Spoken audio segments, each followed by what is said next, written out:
Welcome to the Boynton Beach Community Redevelopment Agency's meeting tonight, Monday, January 10th, 2022 at 5:31 p.m.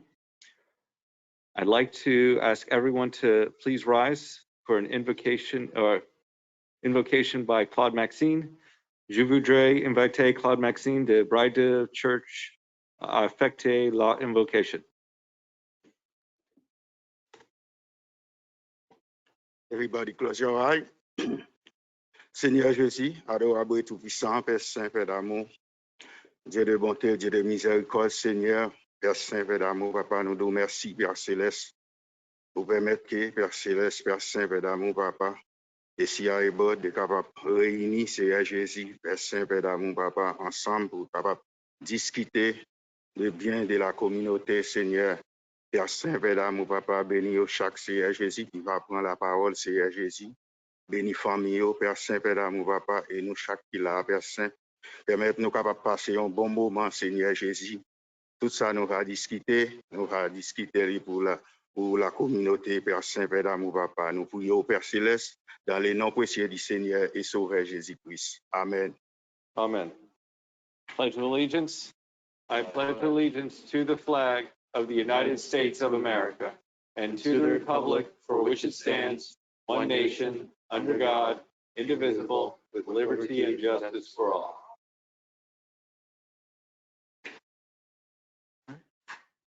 May I have a roll call, please? Stephen B. Grant, Chair. Present. Woodrow L. Hay, Vice Chair. Present. Katz, Board Member. Here. Typin Surga, Board Member. Present. Christina Romulus, Board Member. Present. We have a quorum. Thank you. Agenda approval for this revised agenda. Any additions, deletions, or corrections? None for me? From me. All right. So may I have a motion to approve? So move. Second. I have a first and second. All those in favor state so by saying aye. Aye. Any opposed? Hearing none, motion passes unanimously. Now, on our sixth item is legal approval of the settlement agreement between the Boynton Beach Community Redevelopment Agency and Legacy Photography, LLC. Happy New Year, Board. Happy New Year. Your agenda item summarizes this quite well. We received a letter following the 10th annual Boynton Beach Haunted Pirate Fest and Mermaid Splash, alleging that the CRA had used a photograph without having proper authorization. After discussion with counsel for the party making such allegations, we negotiated the settlement agreement that's attached as the backup to your agenda.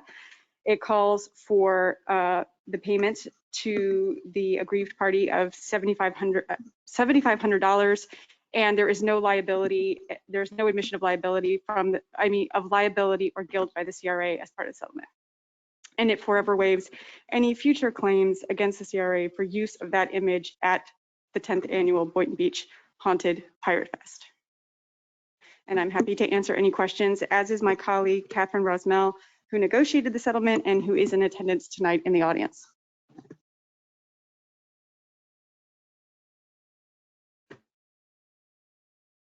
So if there's no comments, may I have a motion? I do have a comment. Yes. Is there any way that this could have been prevented? Pardon me? Is there any way that this could have been prevented? Did we not realize that we were using this entity's image without their permission? Yes, we have made precautions in the future for this to make sure that any documents that's coming from our vendors, because some of these images are coming from our vendors, which we thought they had the approval of the photographer. And so we have put in place to make sure that we do get something in writing from them that all these images that's given to us, they have the rights to have that distributed or use. So And the follow-up question to that is, our vendors, when they are contracted with us, don't they have to do some type of liability or whatnot prior to working with us? yes, they do. So did they have to incur any of these costs? Whoever was responsible? No, for them? this is clearly something that watermark as seen in the attachment is very hard to see. So if you, and I can probably defer to Mercedes on this, but it was our mistake. We did not see as clearly when we superimposed into one of our background. So it was brought up to our attention. The subject matter, the mermaid that's in there is usually one of our actors that's in there. It just so happened that this year she was not present, and the photographer had noticed it through one of our, marketing collateral pieces. So this is something we should have checked, and we are, we admit we will probably be able to have in the future to make sure we prevent this from happening. So, yes, Board Member Katz. Are we able to put in future contracts with our partners that if they use any unauthorized imagery or content, they are solely responsible, or we are indemnified, or they would be the party that would be sued, not hypothetically the CRA? Yes, from a legal perspective, we will be sure to make sure that it's occurring on the legal side of contracts with third-party vendors. And so the aspect of it is that if that watermark is judge determines is not clearly visible, would we have a case to fight? Not that you could fight for less than $7,500. Yeah. Motion to approve.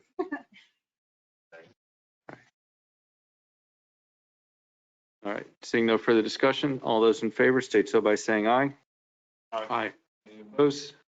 Hearing none, motion passes unanimously. Moving on to information items by board members and the CRA staff. Board Member Katz, would you like to begin? I spoke to Jeff Burns from the affiliated group, and that is it. Thank you. As for my, I'll go next. As for myself, I spoke with the Hyperion Group, Centennial, Affiliated Development, and I believe that is, and South Florida Marine.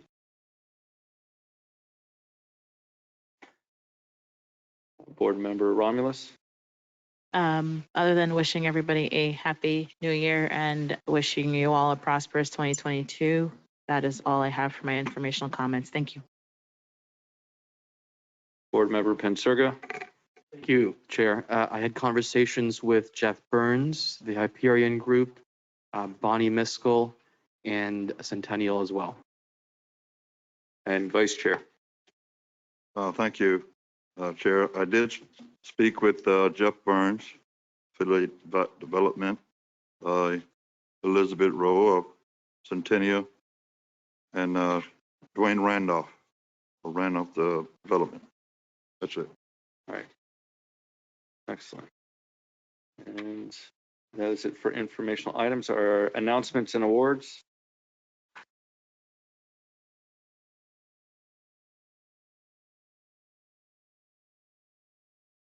Good evening, Board. Mercedes Coppin, Business Promotions and Events Manager. On Saturday, January 22nd, the CRA will partner with the Boynton Art District for the, sorry about that. We will partner with the Boynton Beach Arts District for the Boynton Beach Art Walk event that's going to be taking place. Vicki, if you could just go to the next slide, please. Thank you so much. This is one of the marketing pieces that was created to promote the event. So this event is a monthly event that occurs at the Art District. We are working with Rolando Barrero for an enhanced version of the monthly art walk to enhance the event and also spotlight the Industrial Craft District and the artists and businesses that operate from that area. The event's going to take place at 410 West Industrial Avenue from 6 to 9 p.m. on January 22nd. There will be a variety of unique art vendors, a mobile DJ truck, children's activities, food and drinks. We will have free parking available along West Industrial Avenue, and we have also received permission to utilize one of the parking lots of one of the commercial buildings there, Vermeer Southeast, which is located at the farther north end of the avenue. That's going to be for off-site parking, and we are working to secure a shuttle to transport people from that parking lot to the actual event site. We are still accepting vendors. including art vendors, craft vendors, retail, and food vendors. Anyone that's interested can email me directly at coppinm@bbfl.us, or they can visit theboxgallery.info for additional information. Any questions? I do. Mercedes, thank you so much for everything that you do. This is one of my favorite events. I'm looking forward to it again. And one of the concerns I had from previous events was the level of lighting for the parking area. It's quite dark. I was wondering, are we able to assist in some way with lighting as well, in addition to the shuttle? Absolutely. We are going to be putting out quite a few light towers at the area for the event, as well as that off-site parking lot to, just kind of lighten up the area to make everyone feel Absolutely. safe. Yeah, people are going to feel more safe. They're going to more likely to come out and Absolutely. walk around. Thank you. You're welcome. Thank you. Thank you. Next, just information only, we have some public relations articles associated with the CRA. And now we're moving on to public comments. Yuri, can you make sure that the hand raise and the question mark are available for people who are here virtually? Both hands and questions for Jack. Thank you. And so now, if there's someone from the audience that would like to speak at public comments, now is the time.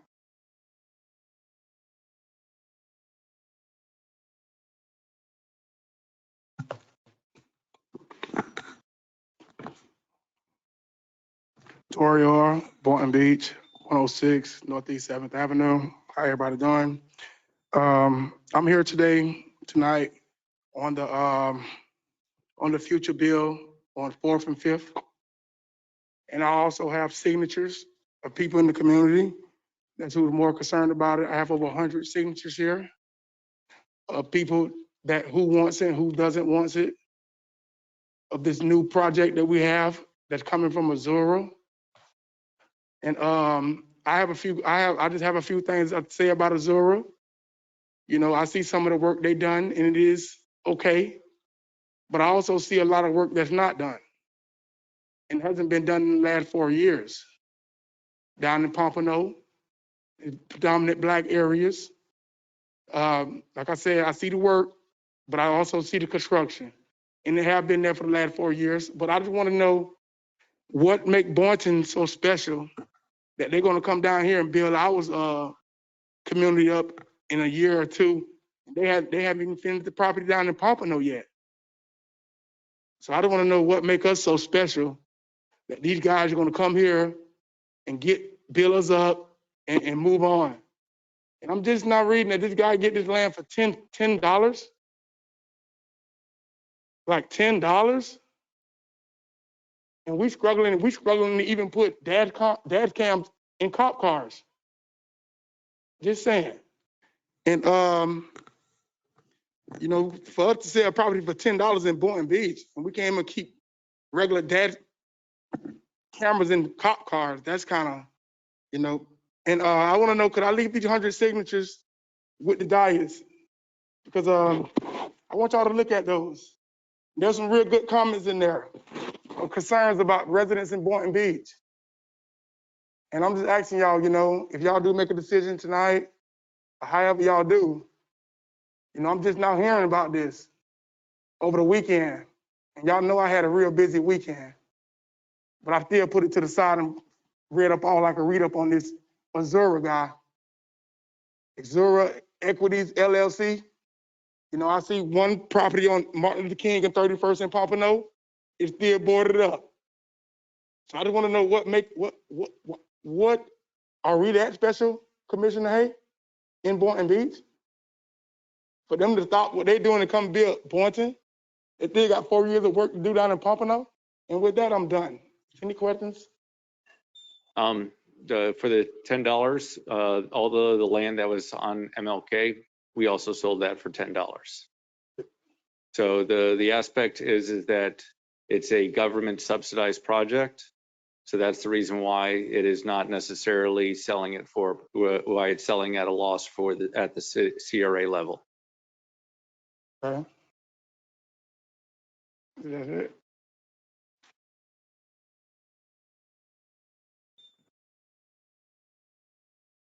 How y'all doing? Wesley Schuler, 606 West Atlantic, Delray Beach. I own a landscaping company, and I travel from the Triangle. I do a lot of work for the schools and the government. But I looked at the language that they receive, that's public records.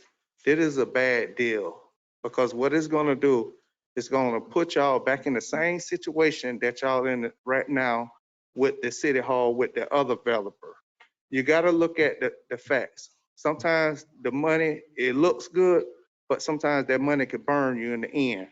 And if you look at it, if they wanted to pull the equity out of them houses, if he sold the houses to somebody, they not gonna be able to get that for 15 years. You gotta look at that. People wanna start their own business. If they wanna start their own business and quit their job, that is an opportunity for them to do what they wanted to do. But the way it's going about with this company here, this is a bad deal, and the language is not good for nobody but him.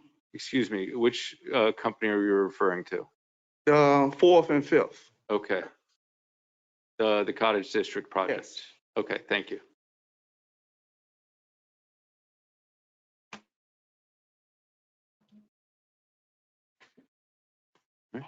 And I see Kim Kelly has her hand raised.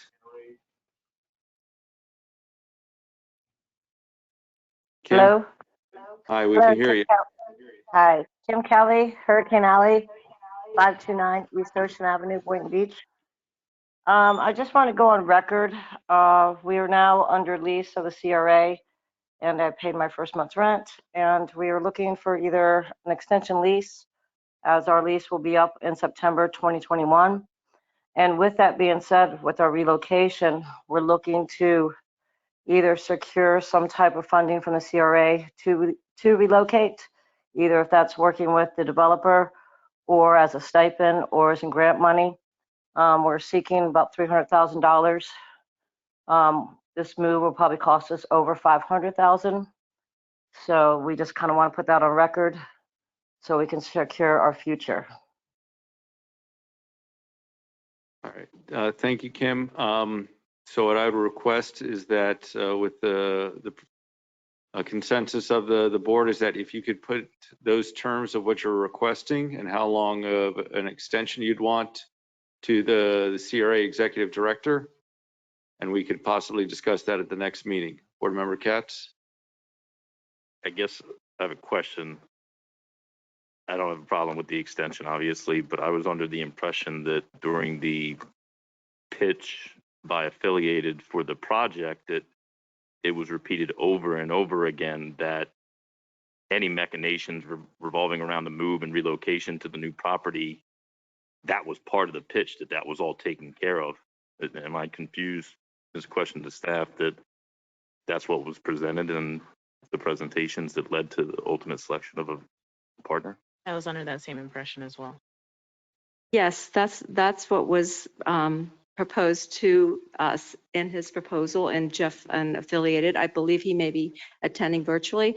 I think Ms. Kelly may be looking at, some ideas of equipment costs and things like that from what I understand. However, just as for the board's concern, our grant program, it only allows up to $50,000 reimbursement, but it does allow any kind of relocation costs due to redevelopment. So that is always available to all eligible businesses. As far as the relocation of the amount that Ms. Kelly is talking about, we've never really given a relocation cost that much to a tenant. We've done relocation for example, the CCC, because we are buying their lot. So landlords, not landlords, property owners, we do relocation and redevelopment, but we've never done it for a tenant to that amount.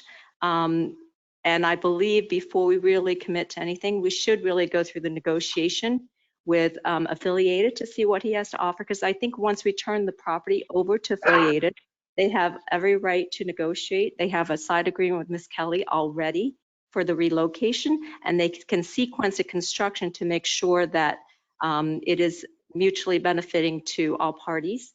So that I would hold off until we complete our negotiation and talk to Jeff. And as I agree, I just wanted to put it on record that we were looking, just to be secured, rather if it's negotiations between you and the developer or with us as well. This is just a move for us that wasn't anticipated, 6 months ago. And, now we're faced with this huge debt. So if it's in the form of grants or negotiations with the developer, that's all we're looking for, it's not going to be a cheap move. If I didn't have to move, I wouldn't be putting out any money, and now I'm going into my retirement funds to, make this whole development work. So I just want to be recognized on that part, that there will be some assistance one way or the other to assure our future and not put us in debt to where we can't get out of a bad hole. So Kim, this is kind of contingent on the contract that you have with Jeff Burns. And Yeah, so exactly. We just want to make sure that in negotiations, we'll have that conversation at that item. What exactly does that entail in regards to any moving expenses that you may incur along with the absolutely. building costs, building build out? Right. Yeah, absolutely. We just want to be able to have the same benefits that, anybody else that would be awarded, grants and so forth and so on to assist us in our move. Just wanted on public record. Thank you. Okay, thank you.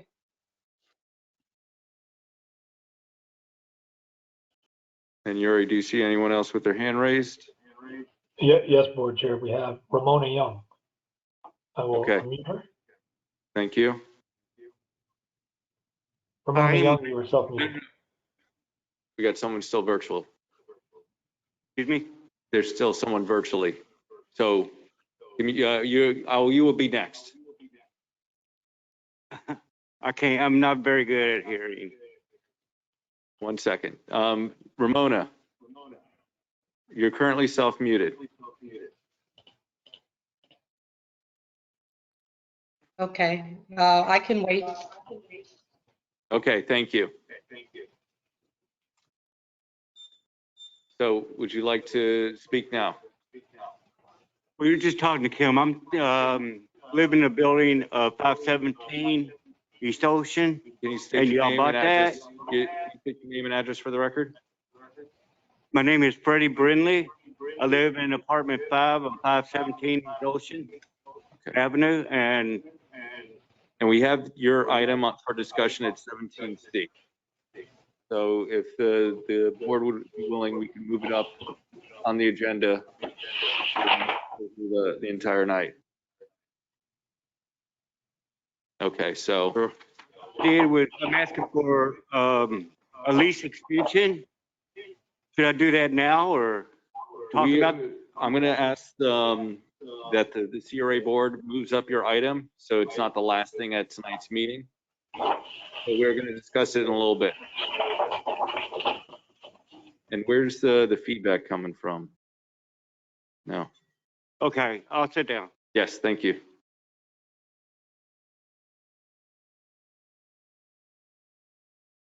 Okay.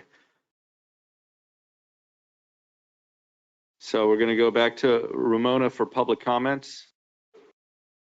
Yes, Ramona Young, 101 South Federal Highway, Boynton. I don't usually come to or attend CRA meetings, but I want to challenge Commissioner Romulus, Commissioner Hay, and Mayor Grant on your thought process with Azure entities when all of you see red flags, yet you're ignoring them and you're potentially going to vote to put this project through. I used to be on a zoning board, and red flags are certainly an indicator that something is not as it should be. We already have a lawsuit going with the developers of the city square. Another project fell through across on I always get these streets mixed up. Southeast First.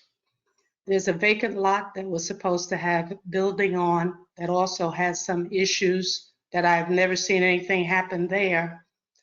We just settled another lawsuit for $7,500. I didn't even know about that. I'm just challenging you on your thought process because this seems to be somewhat unreasonable. As the young man said when he got up, that he has hundreds of signatures of people pro and con. If that is the case, then certainly you should table this and think about it a little bit more before the city becomes more in debt or in more lawsuits down the road. If you were building your house on this property and you had to put a deposit down, would you be putting that deposit down? And would you have faith in that developer when they have projects that look like bombed out areas? As what I saw in the newspaper, I'm just so afraid that this is going to be another debacle that Boynton is being made fun of. I live here. Two of you will no longer be on the board. Those repercussions will fall on the upcoming board, whomever it may be. And I don't know what Commissioner Hayes' position or when he will be term limited, but this is very upsetting. Thank you very much for your time. Ramona, thank you for your input. Right. Next, we have Pastor Richard Dames. Oh, did I miss you?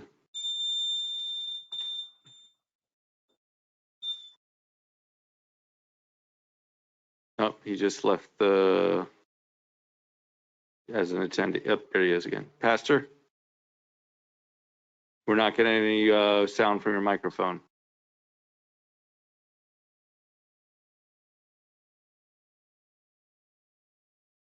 Yuri, do you see that his microphone is unmuted? Yes, Board Chair, the mic is unmuted at this time. Okay.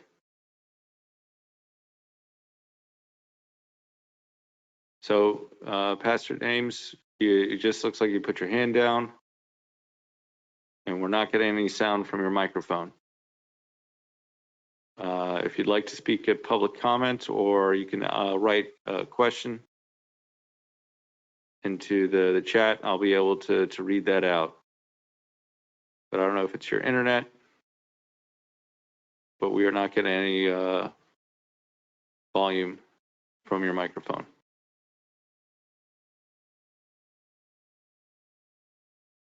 Okay, I'm going to mute you, Pastor Dames, and if you're able to write what you'd like to say, please do that. Is there anyone else that would like to speak in the audience? Yes. Good evening. My name is Scott Rutterow. I live at 517 East Ocean Ave. Okay. And as well as this gentleman here, we're asking for an extension. Yep, we have that on tonight's agenda. So public comments is for items not on the agenda mainly. Very good. So we're going to move your item up. Very good. So that way we can discuss it and have you on your way. Very good. Thank you. Thank you for letting us know. Okay. Gary, do you see anyone else with their hand raised? Board Chair, I see no hands at this time. Okay. So I'm gonna allow people to still raise their hands and make comments, because I do apologize to Pastor Dames that I was unable to hear him. And I will ask the board to move up items 17C, 17D, and if you'd be so kind, 16I before consent agenda. Motion to approve as amended. Okay. Discussion. Yes. If the maker of the motion is willing to accept a friendly amendment to that motion, I'd request that we move those items up, but also move CRA projects and project in progress until after the business. There's a lot of business, and I know that the CRA projects and all that might take a half hour, 45 minutes. And I'm eager to dive into the meat of the agenda, and staff will be here obligatorily until the end of the night anyway. So if Board Member Prince Serga accepts that, I would second that I amended accept those motion. amendments to the motion.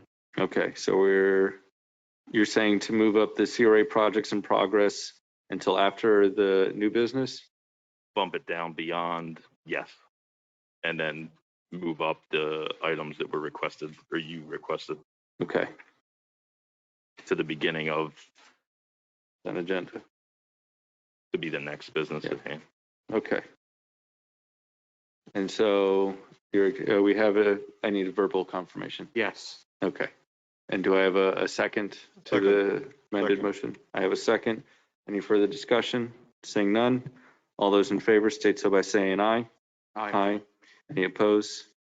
So we have 17 C and D, discussion and consideration of a lease extension request for Mr. Freddie Brindley, located at 517 half East Ocean Avenue, Apartment 5. And 17D, discussion and consideration of a lease extension request for Mr. Scott Rotero, located at 517 half East Ocean Avenue, Apartment number 3. And so Twee, do you have a recommendation for us? Yes, we are recommending for Mr. Rotero, since he has indicated that he needs an extension till the end of January. His lease expires on January 14th. We're in agreement with that, subject to the board's approval. Mr. Freddie Brindley, he has not indicated to us how long of an extension he would like, and that's something that you could probably ask him. We have no idea, therefore we can't make a recommendation. So as for 17D, is that correct, Mr. Rutero? If you come to the podium, you're looking to leave? If I stated I needed to leave, I'll leave at the end of the month. Yes.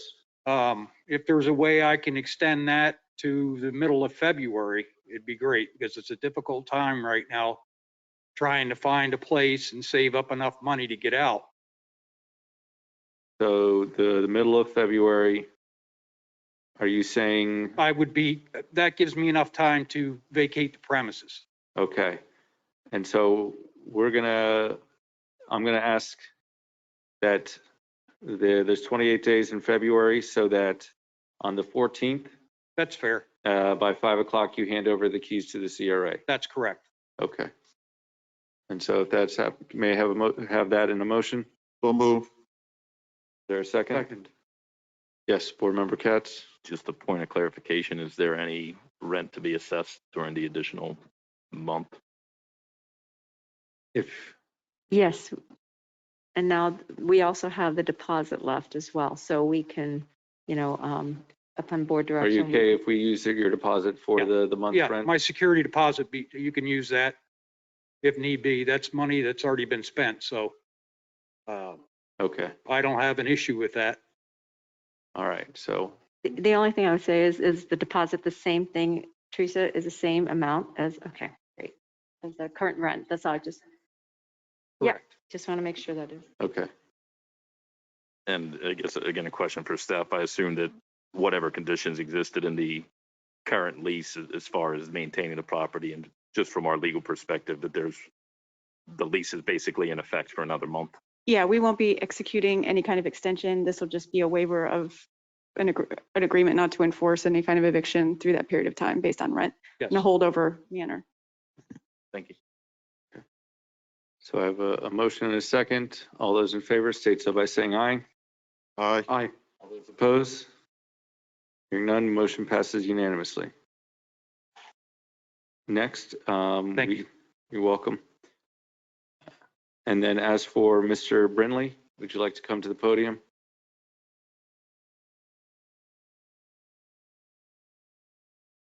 Okay, what I'm asking for is my extension. I love here in Boynton Beach, like Boca too, but when this came to me, I looked around for apartments and places, and everything's doubled up, I guess you could say. And I'm asking the BA to help me find somewhere. If I can't move here in Boynton Beach, I'll have to look elsewhere back home in Kentucky. and which is more affordable, but I don't have the resource right now to move out to Kentucky.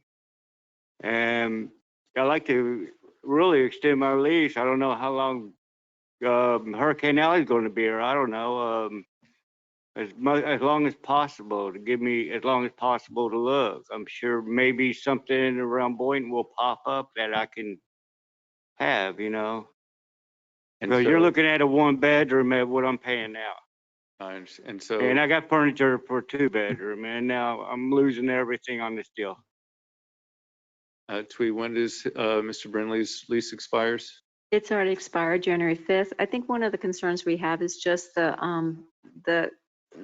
it's a pretty old building. It's non-compliant to today's code.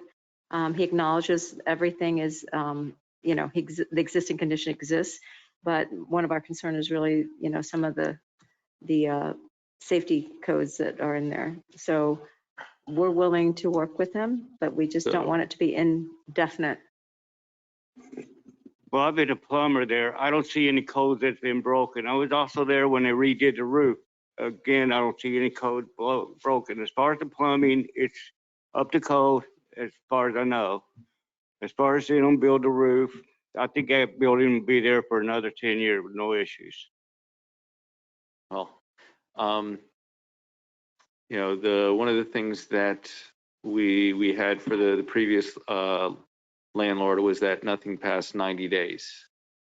And so, I hear that because the lease is expired, you did not make a payment to be here, to be in that location for this month. Is that correct? Mr. Brindley, are you having trouble? I was expecting to redo a lease, but then this came up right before my lease was expired. Yeah. Before my lease was expired. Correct. And so there I started looking around, and there my friends were moving out because. Mr. Brindley, so I can't understand avoid the situation that the landlord would not, do a lease extension because it did not expire when it was under contract. And then it was in essence 10 days afterwards that we got it.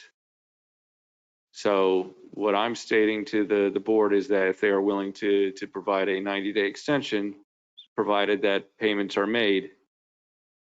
Of course. Yeah. I was never late.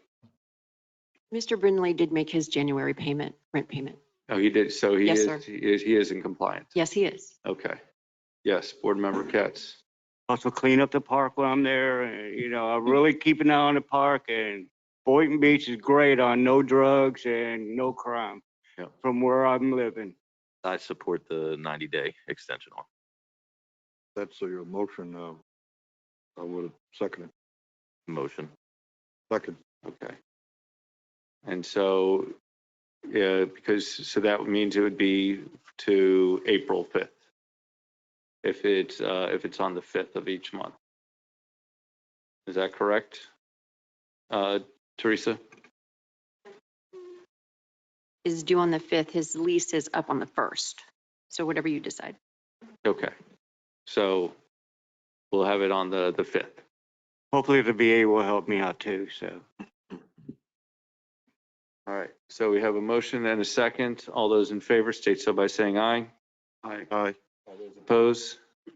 Hearing none, motion passes unanimously. And thank you so much. So you have an extra 90 days from when your lease expired. Thank y'all so much, really. You're welcome. It takes a lot of pressure off the guy. All right, good night, All right, y'all. good night. And my apologies, is Gino Francois or Rosina Joseph in the audience? Okay. Then next we have 16I, discussion consideration of a 1-year extension of time to begin construction on the Bride of Christ Daycare Center at Northeast 10th Avenue. Motion to remove from the table. Thank you. Do I have a second? Second. All those in favor state so by saying aye. Aye. All those opposed? Hearing none, motion passes unanimously. Thank you for your letter. I wanted to confirm that, good evening, board. Thank you for taking the time tonight to hear this request. Wanted to make sure everybody saw that letter. I did send it over earlier today, so apologize for not coming till today. This kind of has the bullet points on why they're requesting an extension. As you know, the Bride of Christ closed on this property almost 2 years ago, January 16th, 2020. They had 24 months to begin or commence construction, if you will. Well, as we all know, within 6 to 8 weeks after January 16, 2020, the coronavirus pandemic hit America. It became very challenging for the Bride of Christ to not only deal with third parties of the world, engineers, construction, the city planning department, but their own internal congregation took a very large hit with attendance during the coronavirus. However, within the past several months, they have been able to work with a bank, Valley Bank, to begin the process of securing financing for construction of the 40-child facility. They've also got a contractor, HIW Construction, which the bank has approved, Valley Bank has approved. And they've also hired Kyle Malu of Blue Horizon Engineering to draw up preliminary plans for the construction of the building, which were submitted to the city planning department back in early December. They haven't been approved yet, to my knowledge. So they're here tonight to respectfully request, since the reverter agreement, the 2 years is going to expire in 6 days, they're here to respectfully request a 1-year extension to commence construction of the facility. This is the president of the church, Claude Maxime. So to commence construction? Wait, okay. Boots on the ground, you know, we got to get the approval from the city first for the plans, obviously, and get the financing lined up and the contractor lined up. But yeah, what the contract said, commence construction. So, you know, for me, for the commence of constructions, I would want an update after 6 months. Sure. Because we have had experiences where once the city makes has plans submitted and comments are made, that sometimes it has to go back and forth. And so rather than waiting 12 months to hear that process, can we get an update on 6 months of where the city is with that commencement? Because we would rather it be done, just like I'm sure the Bride of Christ would done, as soon as possible. Sure, they are committed to this project. They know the community needs that daycare facility, and they want to make it a part of their enterprise over there. But I don't see any problem with giving them an update within 6 months. Yes, Twee? We just want to let them know also that we're willing to help out because you'll need a zoning approval. It's not just building permits, just an FYI. So within a year, you could probably do that. So I just applaud you for getting your team together, but don't forget the zoning approval. So it's, I think, a conditional use. Mm-hmm. So you'd have to come to the city commission, who has the ability to make a different decision. Yeah, and I know that it's located in a residential area where the church is, right adjacent to the church. The property is adjacent to the church they already operate. Mm-hmm. No, I think it's the zoning. It's not daycare is not a permitted use for that zoning.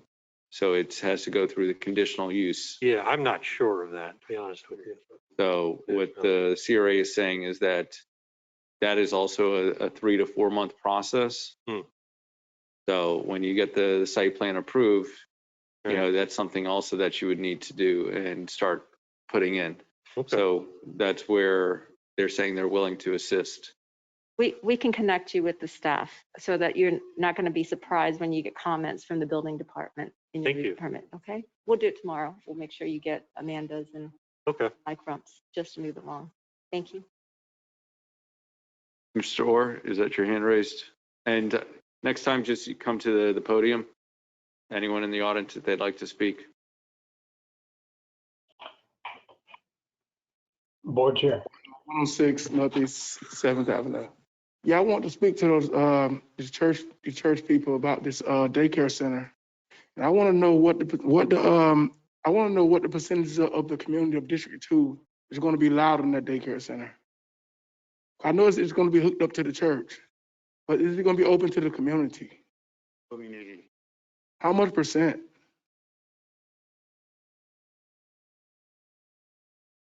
Probably 5% go to the church, but the rest is the community.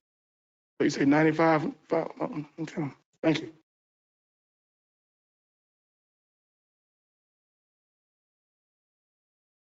Motion to approve. Second. And so Tara, you want to clarify?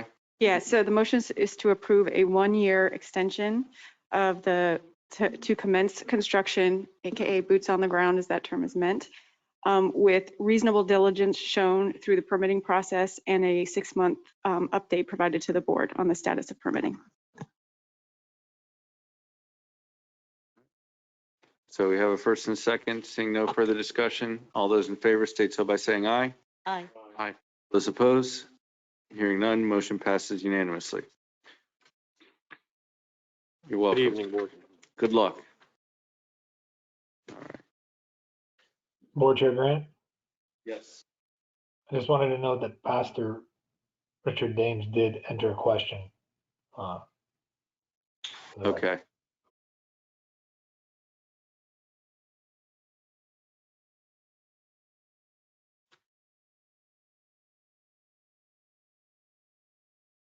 Okay. So it is,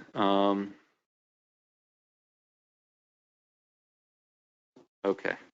So I'll read his comment when we discuss the item that he is mentioning, which is 16D. And that is it. So now we're moving on to consent agenda. Would anyone like to discuss or pull any of the items?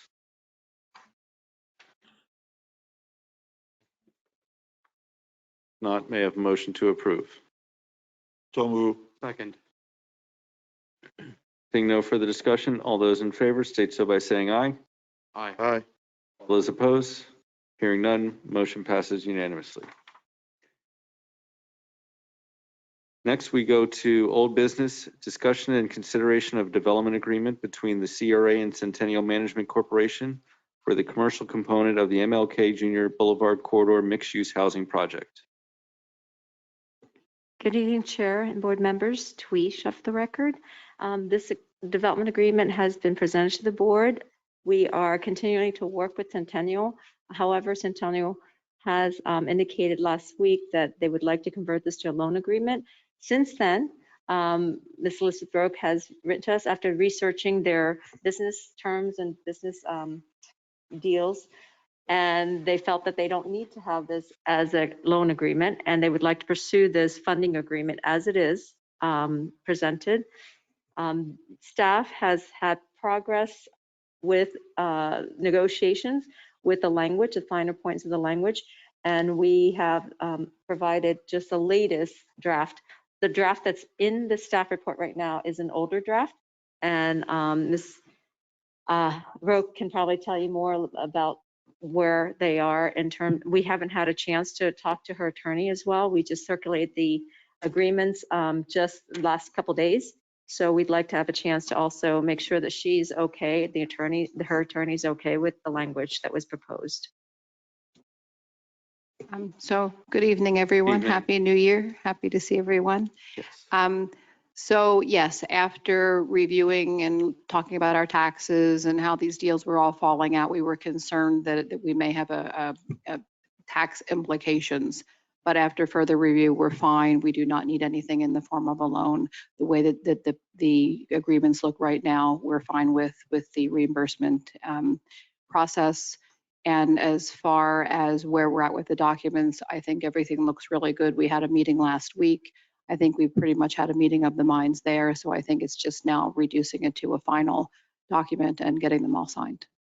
So just as a quick information for the members of the public, this will be the mixed use project that we've been waiting for. This is a tax credit, 9% tax credit. The Centennial has won through the state. It will consist of 124 units. That's multifamily rental, affordable units, addressing the needed area median income, as well as approximately 8,500 square feet of neighborhood serving uses in 8 bays. One of the bays will be the neighborhood officer police office. And under the deal with that mixed use, the commercial piece will be built and funded by the CRA, and it will be Centennial's job to help us get the first set of tenants. There are tenant spaces available for restaurant use as well as other retail uses and office uses.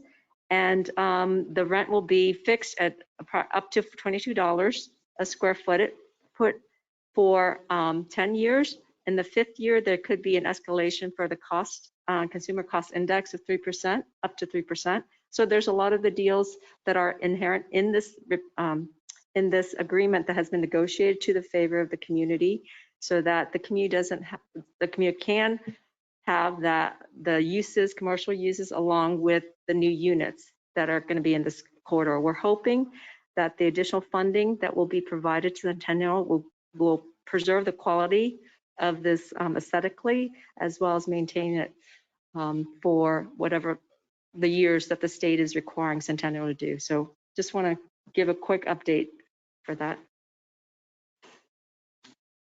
Sounds about right.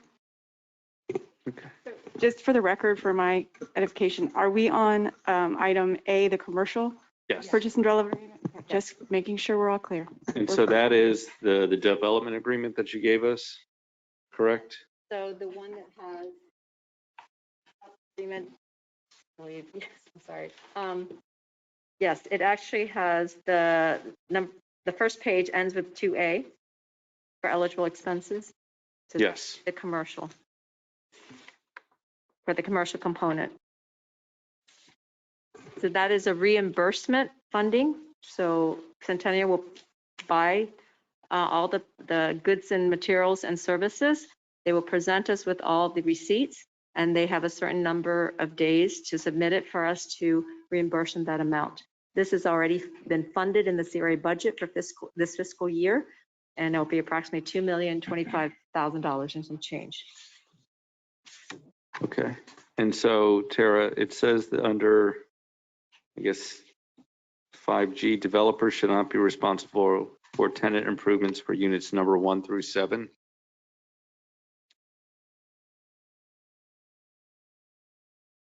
Yes. So does that mean that the restaurant is liable for the improvements, or is that included in another section? My colleague, Catherine Rosmell, has worked tirelessly with Elizabeth, and she is here and can answer that question. Okay. Hi, good evening. Catherine Rosmell with Lewis Longman Walker. So this funding agreement will help build out sort of the gray shell of the commercial spaces, but the individual tenant improvements will be up to the tenants.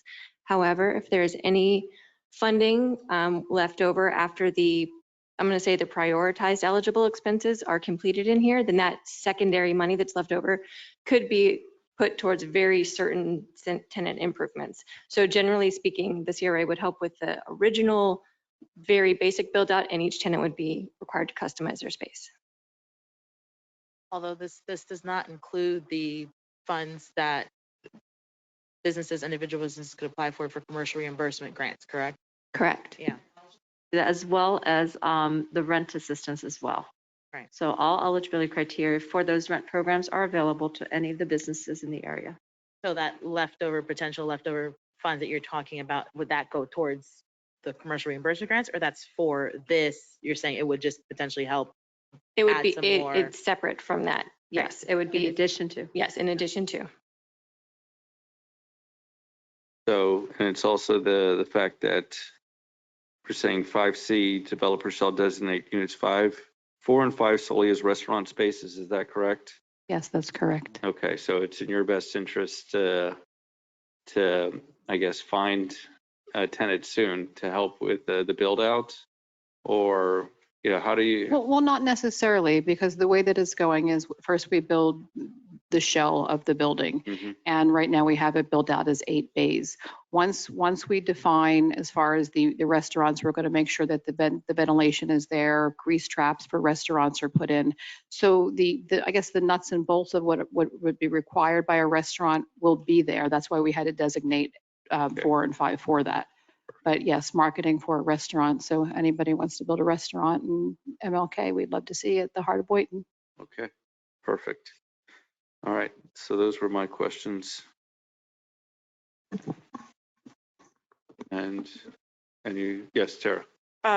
If there is a motion to approve, I would like to generally articulate the changes in the red line draft that is before you on the dais that wasn't published as part of the agenda. So if that is the desire of the board, just let me know and I will do my best to summarize that as quickly as I can. Yes.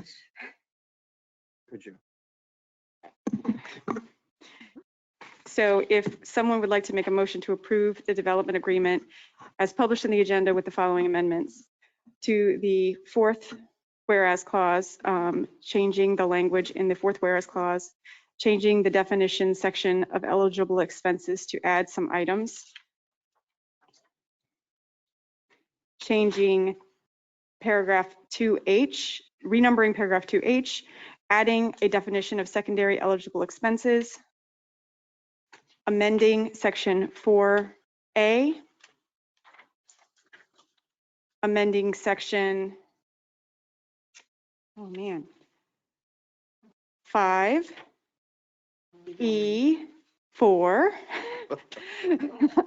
amending section 6 regarding limitation on use of CRA funds, amending section 7A, amending section 8, amending section 8 to add a notice line, amending section 9 regarding right of first refusal, amending section 13 regarding default, amending section 15A regarding general provisions, amending section 15E regarding severability, amending section 15L regarding public records,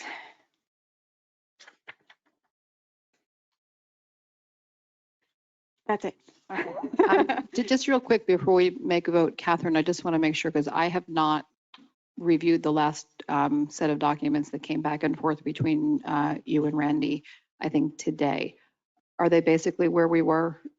The only change between the documents that are before them on the dais is after your email yesterday, we just removed the language discussing that it could be a loan. Other than that, it's identical to the copy that you received last week. All right, beautiful. And have you heard from Randy as far as any?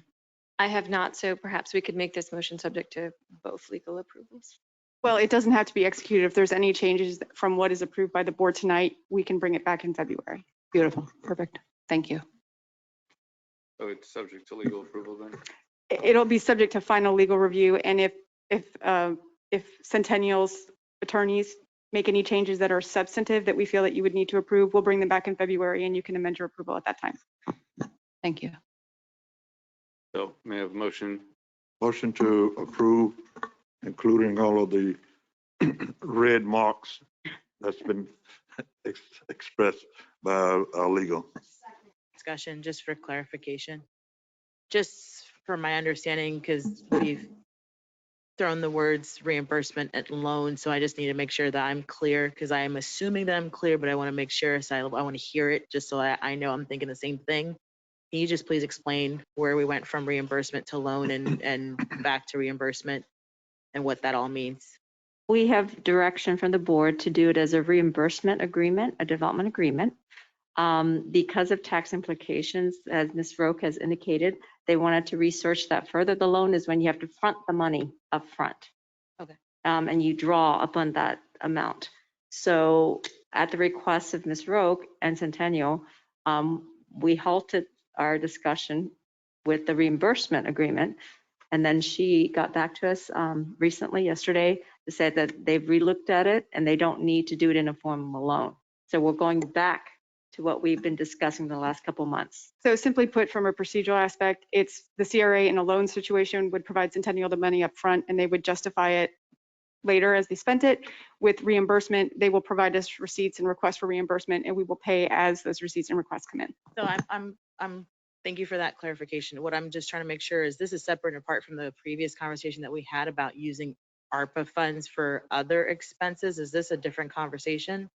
This is a different conversation in that the CRA is utilizing, we don't have ARPA. The ARPA is the 500,000 the city is giving the grant to Centennial in a separate agreement. This is just CRA money. 1.6 will be in the form of a TRFA reimbursement for the taxes that will be paid yearly. This agreement is $2 million for the commercial mixed-use building, and there'll be another $433,000 in an agreement coming up in the subsequent agenda item, which is the leftover money from the Cherry Hill money that the CRA was going to use to acquire those. That will be funding this project because it's shovel ready. So those are the items, the three agreements we're looking at right now is TRFA, this commercial component agreement, and the other one is the $433,000 for the residential overages for the cost of construction. So the ARPA money is separate. That is the city's money to give to Centennial. This is not that amount at all. So this is the same conversation. That's what I'm trying to find out. Am I on the same page about this was the same 2 million that was being requested from before? Yes. We're just now, okay. I wanted to make sure I was on the same page. Yes. Thank you. That is all. And so basically the CRA is giving $2 million for the commercial component.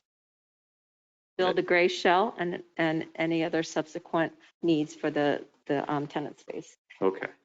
And I'm for this. I think that the CRA should help build commercial development in the CRA.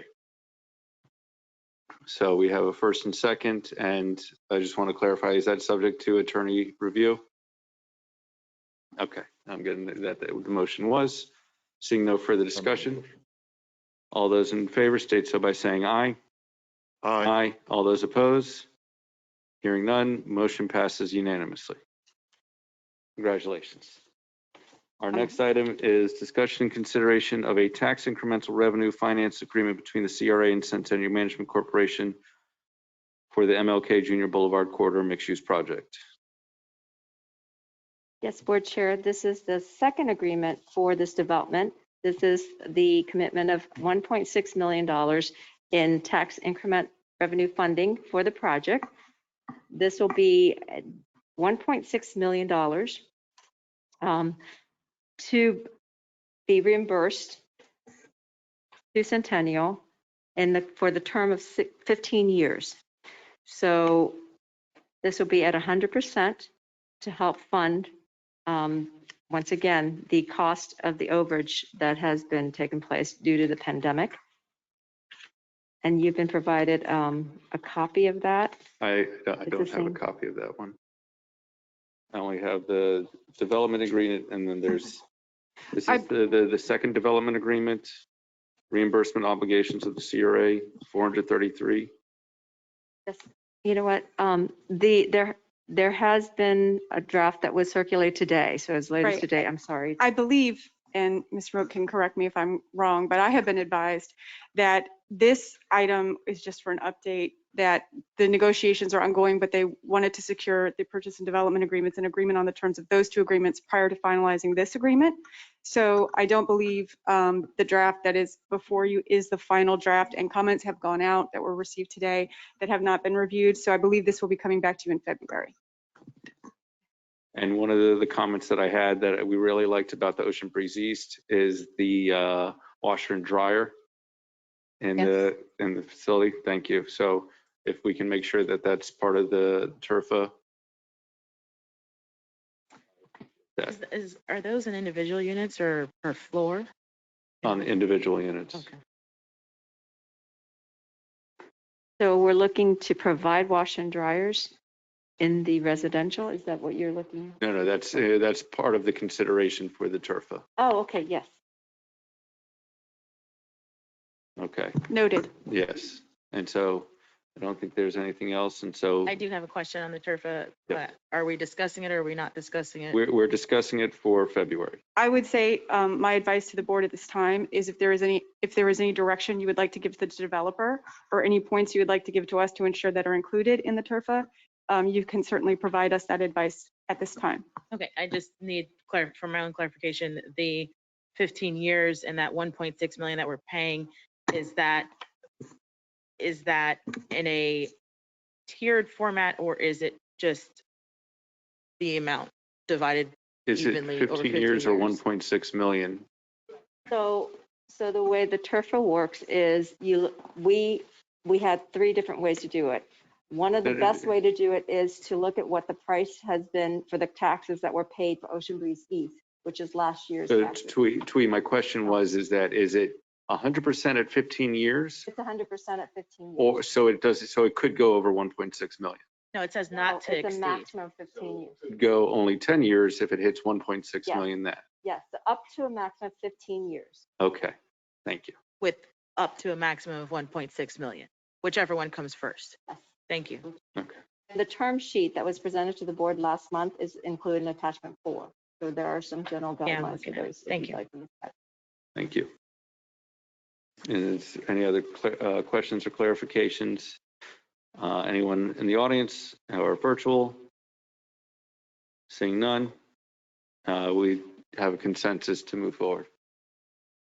Next is item 16C, discussion and consideration of a second development agreement between the CRA and Centennial Management Corporation for the MLK Junior Boulevard Corridor Mixed-Use Project. And again, this is the second handout under, and it's labeled Second Development Agreement. As stated before, this is the $433,000 that will be going towards, again, the overages for the residential component of this. The terms were presented to the board last month.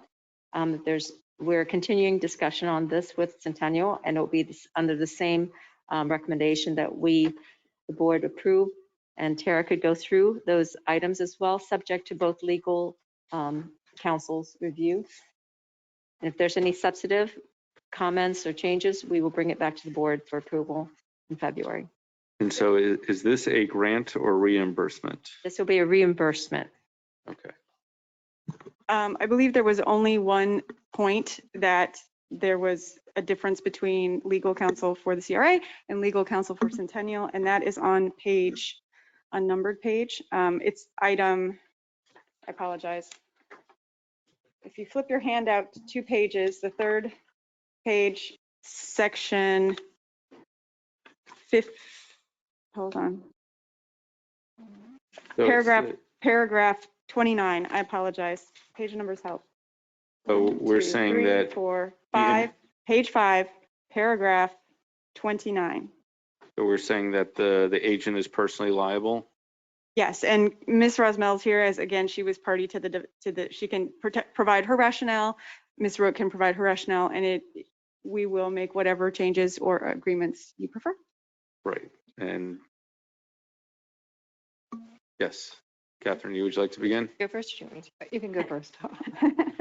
So this is language that's included in a number of your agreements, particularly when a corporation is largely controlled by a single person. We often have it so that the person who signs the agreement as well as the company are jointly and severally liable for ensuring the agreement is effectuated.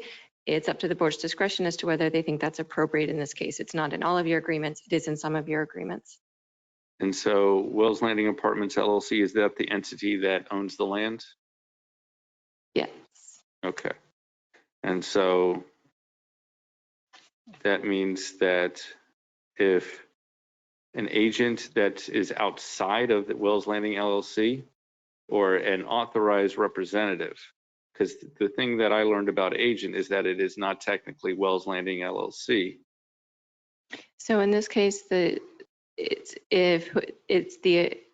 agreement is set up to be signed by Mr. Louis Swayze. And so in that case, he would be the agent authorized for, and it's specific to the signatory to this agreement. So that's who would be the agent that would be bound by this clause.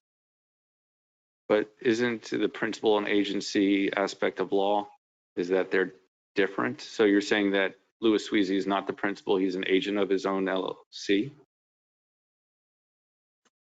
Can you repeat your question, Mayor? So there's principal and agent, correct? Correct. And so if Louis Swayze is the principal, he's not the agent, or you're saying he's both at the same time? No, I'm saying in this case, the principal in this case was sort of treated as the corporation. He is the principal of the corporation, but the agreement is being signed by someone representing them. So he would be also liable. It's not necessary to include in there if the board does not feel it is important. It is something you have included in prior agreements. I don't necessarily agree for the personal guarantee, so to speak.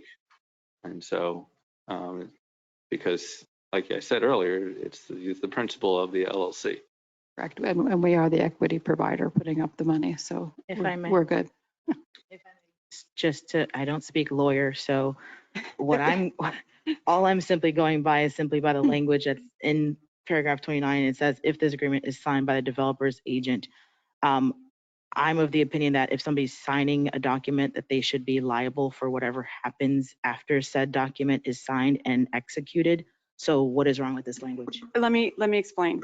So when you have a corporation and a corporation, somebody signs for the corporation, generally speaking, you as the party you've contracted with the corporation, they are the entity that's liable. If the corporation goes away, you cannot then go after principals of the organization. In situations like this, where there is the entity is a single person, it's not uncommon to have them, as the mayor said, personally guarantee it or remain liable if that organization goes away. That is purely at the discretion of the board. If you want to have the ability to pursue damages, what have you, through the agreement or any sort of enforcement against him personally, as opposed to just Wells Landing LLC. Well, that is my concern with what you literally just stated, where if there is an issue and for whatever reason this corporation dissolves, we now have no ability to go after anybody, especially if we're going to be in business with these people for the next 15 years paying a turfa. No, they have the land. So it's not that they don't have any assets. And so, but, you know, Ms. Roque? I'd like to hear from Tara, please. Okay. That's the issue. And again, it's just the desire of the board. When other corporations, we don't do this with. It's just in a situation where you know that it's a single person who's operating under a corporate identity, that we put that in there as a means of enforcement, but it's purely at the discretion of the board. And Ms. Roque can speak to her concerns about it. And prior to letting Ms. Roque speak, I just want to make sure that I say that the clarification that I need to hear before I can move any direction on this item is, are we protected whichever way we go? Because you're saying it doesn't matter, it's at discretion of the board. What protects us is my question. So I would have to defer to the terms of the reverter and how that operation works in terms of getting the completed project. So she can speak to those provisions of enforcement and default. But if there is some other type of action that we have to take and the corporation, you know, we need more damages for what, I mean, I'm thinking worst case scenario, that's my job, sadly. If the corporation is no longer, you cannot generally reach behind the corporation to the individuals unless you expressly make that stated in here. So if you want to go through the enforcement terms and the default terms that are currently provided for, and then you can decide whether or not you're comfortable with it just being an entity, or if you would like the jointly and severally liable. So I mean, I know that a single member LLC does not provide protection No, it doesn't. under Florida law. Is that correct? I'm sorry, what? Is a single member LLC does not provide, you know, they're personally liable for a single member LLC in Florida. I don't, hold on. Where are you looking? I know, yeah, that's what you were saying, is that it's a single. No, I'm saying it's a corporate entity that has managers and officers. And because it's a corporate entity, it isn't an LLC, is it, Catherine? It is. It is an LLC. So that's kind of where I'm at, is that the aspect of an agent, because anyone can be an agent. It doesn't have to be the principal or the owner of the LLC. It could be the assistant or someone answering the phones who is an authorized representative. Well, the way that we've written it, so in this instance, the way that it's written, and this is where we need board direction on, again, it's at your discretion. Do you want only to be the only person to enforce the terms of this agreement to be the LLC or the principal as well? That is the question. Sorry, I would like to just add something to this discussion. This agreement is able to be assigned, and the consent for this is not to be unreasonably withheld. So in a discussion where we're relying primarily on a corporate format as a protection, the language is intended to address that scenario as well if it were to be assigned to something that is not a single member LLC. So there's a variety of scenarios, which is why we include it in corporate structures, if that's helpful to the board. Yes. if it provides an ounce of additional protection, I would like to keep it in there. And so can we use the language that there's a personal guarantee?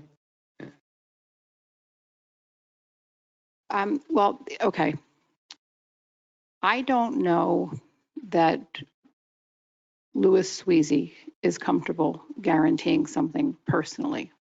I think what needs to be brought to light is that we are the equity provider in this deal at approximately $17 million.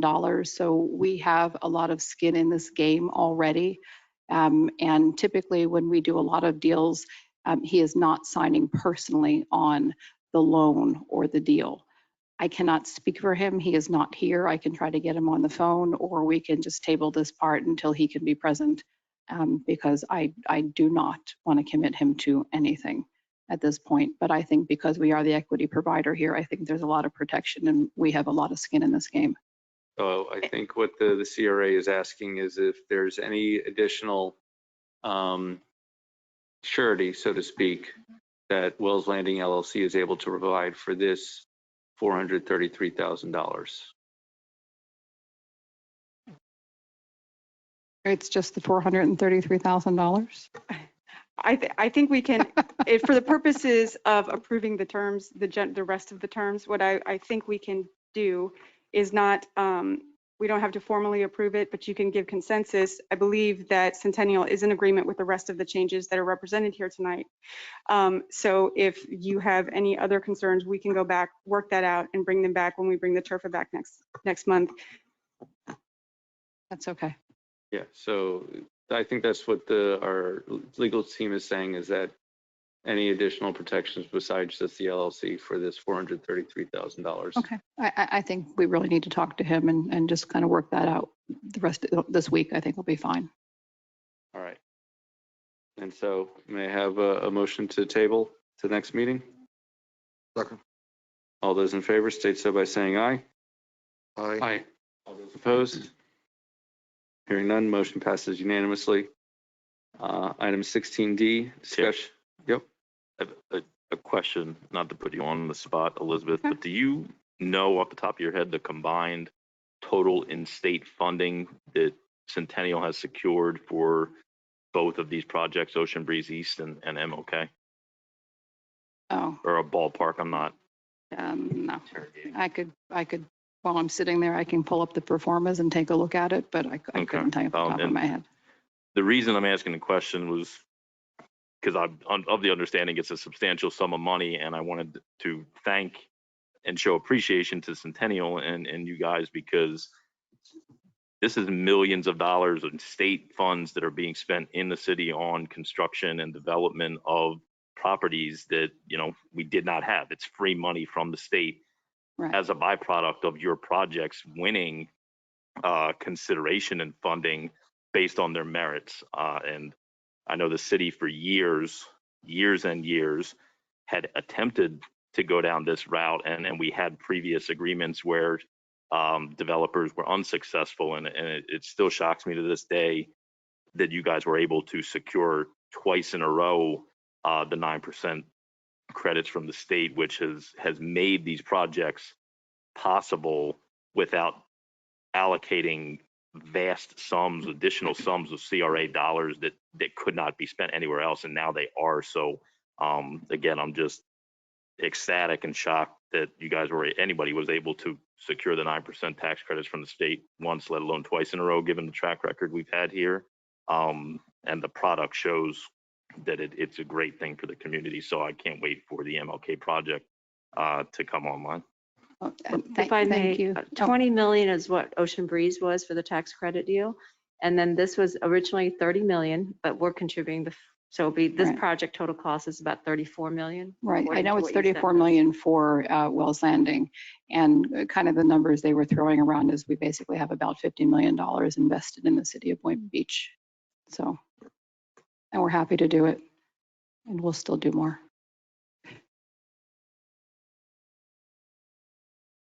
Thank you. And just a quick update, we do have our permits for clearing now, and we are getting ready to put the building pads out there. So you can go out there. We don't have our final building permit, but we have received the one for clearing, and we are out there clearing the grounds now. So- And Oh, I'm sorry for interrupting. that's okay. So I was going to say is that when you get your final permit, please let us know so we could hopefully do another groundbreaking that doesn't get rained out this time. Okay, perfect. We'll do it on a pretty day. Yes. All right. Next item is 16D, discussion and consideration of a purchase and development agreement for the Cottage District Infill Housing Redevelopment Project with Azure Equities LLC. May I have a motion to remove from the table? So moved. All those in favor state so by saying aye. Aye. All those opposed? Hearing none, motion passes unanimously. I do want to read one of the public comments that was written from Pastor Richard Dames. It says, the Boynton Beach Coalition is opposed to Cottage District Infill Housing Redevelopment. Your staff has expressed real red flags that concern the clergy of community. Our neighborhood needs to be developed like any other parts of Boynton Beach. Our neighborhood need not just affordable housing, but attainable housing. We don't want our residents to be pushed out of HOB through gentrification. With assets like faith-based CDC and Randolph Construction should be a part of whatever development comes to HOB. Okay. So it has been removed from the table. Twee, can you provide us with an update? I noticed that we are on the dais had aspects of the Azure Equities of completed projects, but it was not in time for the CRA agenda. Yes, Board Chair, this project is a quick introduction. The RFP was issued last year. The selection of the developers has taken place in December 2020. There were 3 developers that remained, and Azure was 3rd, and the board had authorized us to start negotiation with them back in May. Again, these images, I've asked Frank to at least give us some idea of some of his completed projects so that the board can see. Most of these have been done in Fort Lauderdale. The projects that we had presented to the board previously, that staff had done a site visit, those were projects that were in his original proposal as examples of similar projects in a CRA. So it wasn't anything, that we picked out other than from his proposal. We have worked hard and diligently with Frank and Azure to come up with some of the protection that we have in the agreement that is before you. I have to caution, there are certain steps within a development practice to go through to have a successful development. One of the things that was of concern to staff and we expressed this back in August, is really the ability for the developer, because of the experience that he has presented in his proposal to the RFQ. There were predominantly rental and mixed uses. They're beautiful, they're good projects. We have no concerns about that. The only concern we had, and the reason why they weren't really selected initially, was the component of the single family affordable housing. To that note, we have had some language in there that at board discretion, we can also tighten as well to address a lot of the comments that were raised. However, there is still the ability for Frank to talk to the board about the reassurance of having a timeliness of completion, and also that to confirm to the board that he will proceed to do this with the team that he has. Staff also can offer the board several options, one of which is to also go out for another RFP. Another, as mentioned back in August, that we can explore the possibility of the CRA doing this on our own and hiring the consultants, and or doing an invitation to bid for local firms such as Mr. Randolph to come and apply and submit prices and submit proposal. Another option is really just to also entertain other letters of intent. So there's many options for the board to choose to do this. We can go over some of the terms and some of the requirements in the paragraph specifically of the development agreement. to make sure that the cities and the CRA, actually the CRA's funds and public interest is protected. As well, we're here to answer any questions regarding the maintenance of affordability, the amount of units that are going to be satisfying the Boynton Beach area median income as stated in the RFP and as directed by the board, as well as local engagement of contractors and subcontractors to build and construct the project, and also the vetting of the income qualification process as well. So those are very important terms that the board have dictated to staff for this project. And I'm here for any other questions. Yeah, I'd like to let the applicant, but if the board has any questions to tweet. Okay.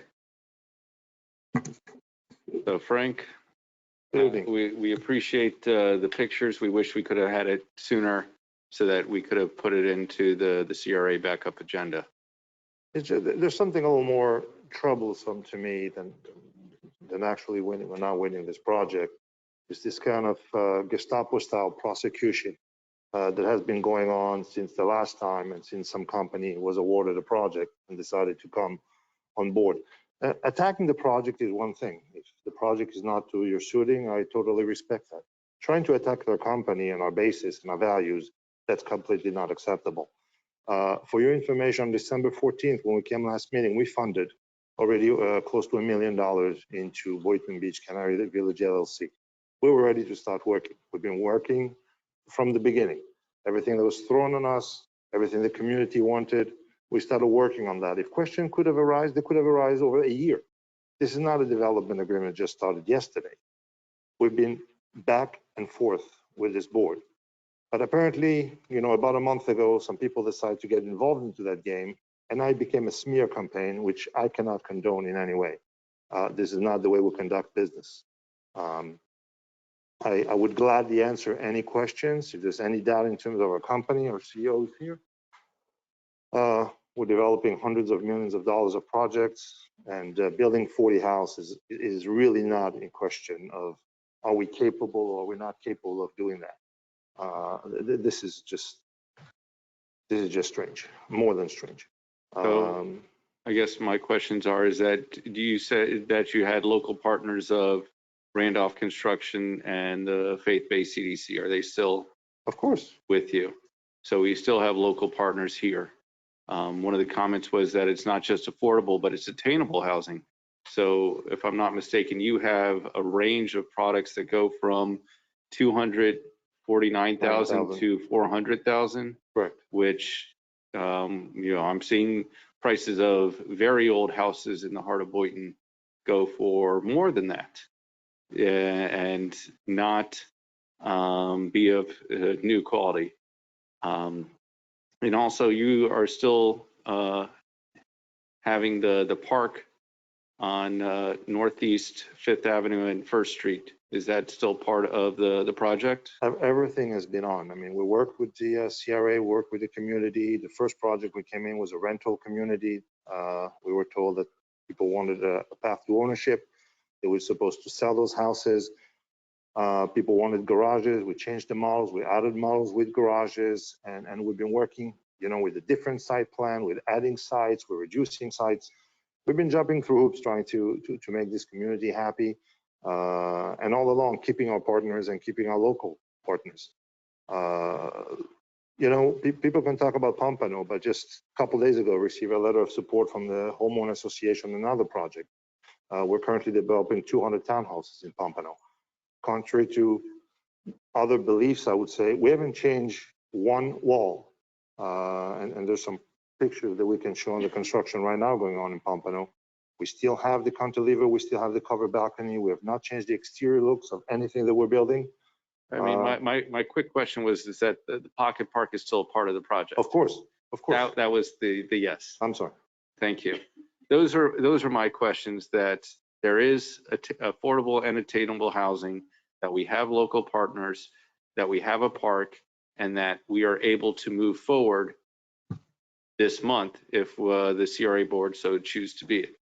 If the CRA board does not choose, based upon the comments that they had or concerns, because they they feel that it might happen with any development project, because as Board Member Katz mentioned, we've given away multiple times the Ocean Breeze East site and it didn't go through, but we never stopped giving it away to developers because we always wanted a project being built. So that's kind of where I'm at. I don't know what that paper is. The money is on the account. So, Okay, and it was since December 14th. all right. Not something I'm coming So up with from today. those are my comments. I'll let the board speak. Board Member Katz, you'd like to begin? I just have a question for anybody, staff, or you could answer this for me, because I'm confused on one aspect. So we have a right of first refusal in the current contract as it's written. If you were to hypothetically attempt to sell the land at any point for any reason, hypothetically. But at the last meeting, it was also stated that if things did not progress, that we could buy the land back at cost, which would be the $10 or some prorated share of $10, and improvements that had been put into the undeveloped portion of the property. So I need clarification that right of first refusal typically would mean if you had someone willing to pay you $50,000 for each undeveloped house, we could match that offer and have the first right to purchase it. So do we get the land back at $10 plus improvements, or do we have to look at a hypothetical offer and say, we will pay that, it is ours? This was never part of the deal. Maybe it's written in a certain way, but this was never, I'm sorry. So just, it's on paragraph 23.3, there's two case scenarios of the right of first refusal. One is if there's an abandonment of more than 6 months. And in that particular case, as it's written, it says that if we need to, we execute our right of first refusal, we have to buy it back for market plus the improvement costs. It could be easily changed to say at the purchase price and payment, which is the $10 as referenced by you, Board Member Katz. The second is if Azure received an offer between the time of site plan approval and the time of the last CO that's issued, it's the same thing. The CRA can offer to buy it back, again, as it's stated, for market value plus improvement, or if the board would like to change it to the purchase price and payment, which is the $10. So that's my question. If I sell you something for $10, that is the market rate for that product, because one, it's a finite object, it's a one-off. So my question is market rate literally what we sold it for, or is market rate property appraisal? No, market rate is property appraisal, cost value at the time of repurchase. So that language would need to be amended. And you know, it's obviously subject to your input or feelings on this, but that is where going over previous deals that have not worked out, you know, in Boynton Beach, that land either becomes incapable for us to reattain, or we have to pay millions for our own land back. To me, you know, on this particular item, I would want to get the land back for what we sold it for, not give land for free. And then someone did make an apt comparison that one of the speakers, that this could be comparable to what's happening here in Town Square, that we gave land for free and now the developer, who has for various reasons not produced, wants millions of dollars for that land that we gave them. So in this case, is $10. You understand what I'm saying? We've won many RFPs. We haven't flipped one property. Large properties, smaller properties, we don't flip properties. I understand, and it's so I have not, no problem with some kind of. It's not an indictment of you, and the same. Each one of us up here would have said the same thing about that partner on this property right here. So it's not any indication of anything about you. It's hypothetically, until something breaks down, it might not have broken down before, and that's my concern, just based on some recent experiences. We are community developers, and we're embedded within the community. You can call the mayor of Davie, you can call Pompano, you can ask people. When we do one project, we do many projects. We have full support of the people we work with. We're not here for anything else than trying to help and develop this community. We're using a developer, a general contractor, I'm sorry, who built thousands of homes. It's the one building in Pompano, for example, 120 homes. This is not the general contract we're bringing here with us to build those homes because we're working with Randolph Construction. We want to work with local people. Can the general contractor do the job? Sure. But can Randolph do it? Yes. Are we tied with him? Yes. This is our commitment. We'll try to spend as much money as we can and keep it within that city. This is the way we want to work here. And again, I know it's hard for someone in your position to separate. I'm not saying anything about you. I'm just saying that this is a hypothetical that could happen, just like we had the discussion about the guarantee on the 400,000 a second ago.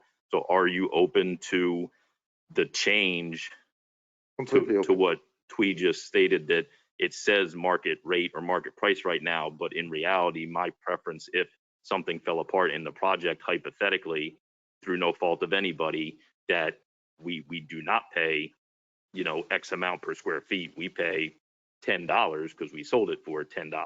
The only difference is the price of the improvement we're already put into the land and the development. This obviously would like to Plus if something happens. Plus the improvements. Yes. So also there's a second section. It's really the reverter clause. So the reverter clause is in paragraph 23.2, which states that if the developer does not perform, meaning they don't deliver that fourth unit, that the property will revert back to us for the purchase price plus the improvements underneath that we paid him. However, we'd also want to add that or any other CRA incentive, which is a $385,000. So we would get the land back for the purchase price for the reverter for the non-performance. In addition to any minus what was built and sold, obviously. I mean, Yes, we're so we'll selling pay those for to the the- residents. I cannot take those houses away. the undeveloped, the unsold land. And then also for any of the amount that hasn't been dispersed to Azure, okay, out of the 385. So it should include that as well. So the amendment would include the language for that for 23.2. Now, the right of first refusal. Twee, stop. Twee, Tara, can you just repeat what Twee just stated succinctly, please? Okay, so there are two options here. One is if there is a failure to complete the project, then it will revert to us. If there's a default, basically, a default under the terms of the contract to complete the project as articulated, in the agreement and the attached exhibit. The right of first refusal is if the developer wants to sell the project, not the individual units, which we want him to sell, the project to another developer or another party. I'm going to restate my question. I just want you to repeat what Twee said. I know where we are. I just want you to say what she said again. Okay. Just so that I make sure I hear it. Okay, I think I did. I'm looking at Twee. Did I miss anything? I think that's what I said. Just the part about what she just said with the reverter portion, not the. Okay. Yeah, just that. Okay. The reverter shall require, I'm just going to read some of it to be real clear. The reverter clause shall require the property to be reconveyed to seller by quitclaim deed should the purchaser default under the terms of this agreement. So that's the timeline and the development elements. In the event the seller exercises its right of reverter, seller shall reimburse purchaser the purchase price of the property, $10, as set forth in section 2 of this agreement, in addition to verifiable costs incurred and paid by the purchaser from the effective date. What Twee wants to add there is except we will pay anything above what we have already paid in incentives under the agreement. So there's a provision in here, 300,000. Approximately 380,000, 85,000.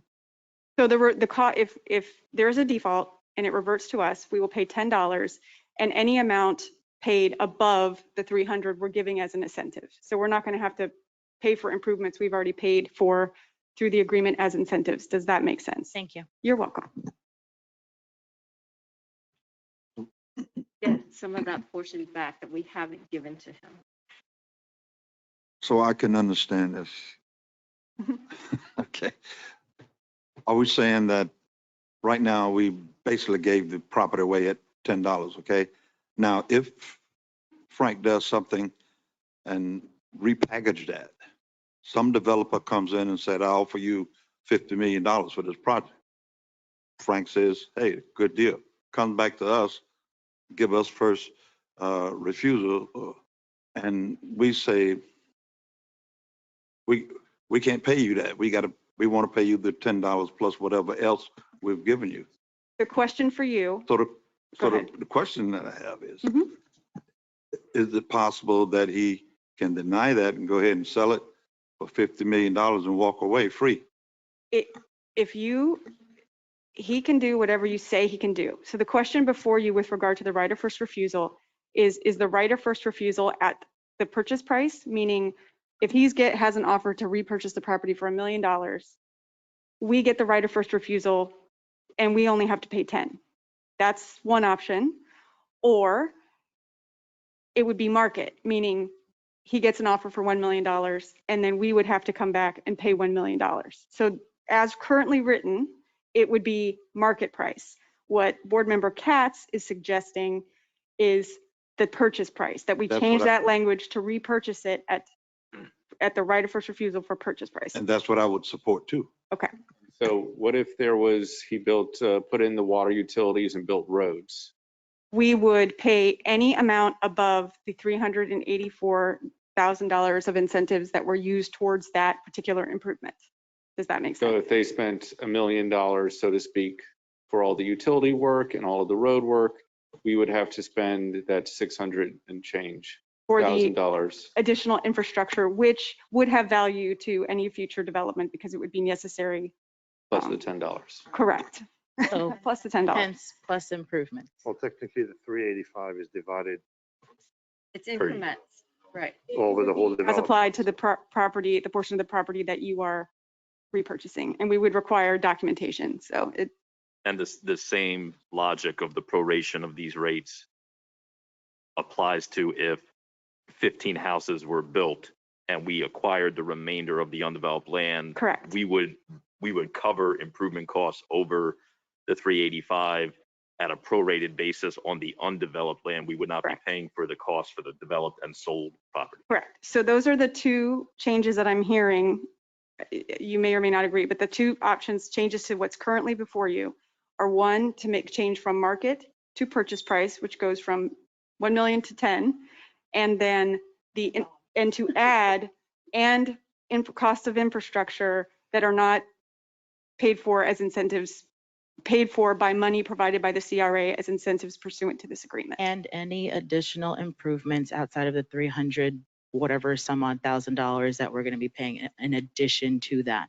My question on that language is, how is this $300,000 that's being paid, how is that being paid incrementally? What does that mean? Okay.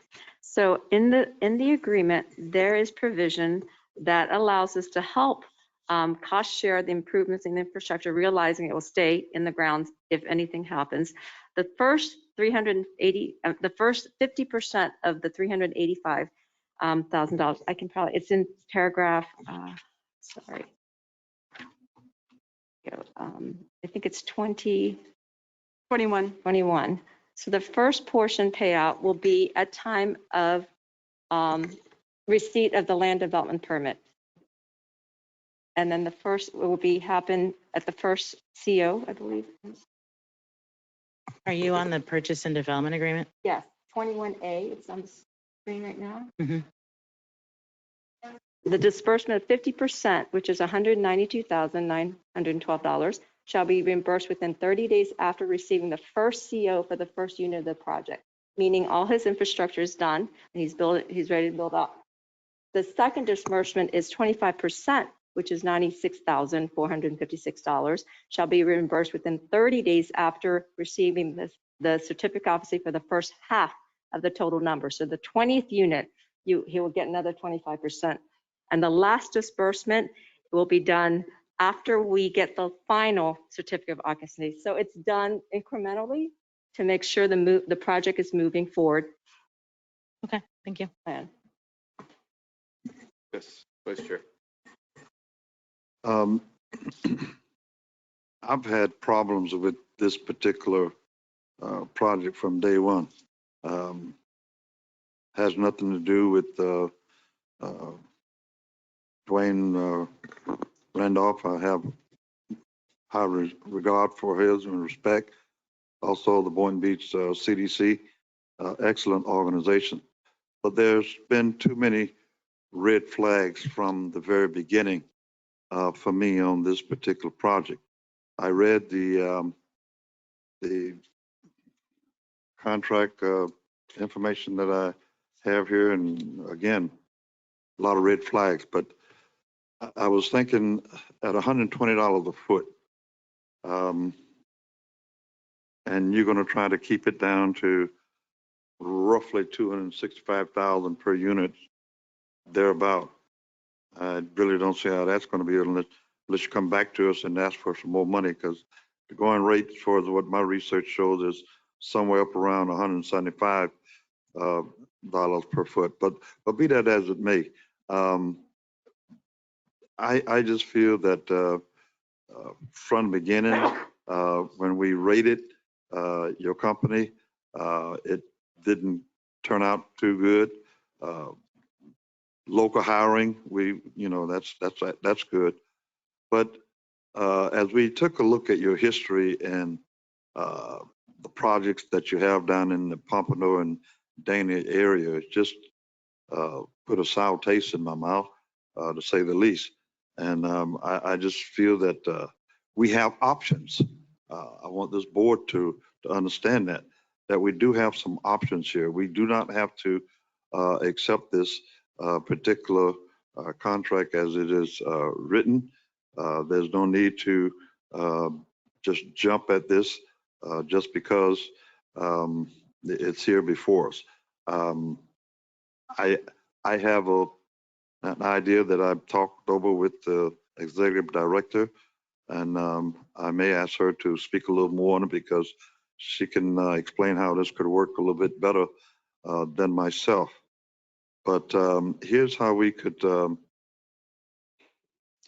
not, like I said, we do have options, which includes we could go back to RFP. We could do that. But we could also take the powers into our own hand. Now, what do I mean by that? That the CRA can do this project. That would allow us to almost guarantee that the $265,000 cost per unit would be that, remain that, or even lower. Because if you think about it, we could subsidize that to help keep that price down. We could budget it over several years, maybe 2, 3, whatever. The bank has programs for affordable housing, obtainable housing, whatever you want to call it. And by the CRA doing this project, we're not looking to make a profit. So there's another saving in cost that we could apply to keeping the cost down for our tenants. I want everybody to understand that I definitely want to see affordable housing here in Boynton Beach, and especially in District 2, which I am the commissioner. But I think if we, as a CRA board, we could do this project, work with the city, expedite it, work with the people that is involved, and even cut the 3 to 4 years down to something even shorter than that. I noticed, again, going back to your history, after 4 years, there's not that many units. I just feel uncomfortable with moving this ahead. And if I may at this time, ask our executive director to, as I discussed with her, how this could work through the CRA and maybe some of the advantages. Could you do that for us, Tweet? Yes, and you're referring if we were doing it ourselves versus working with another developer.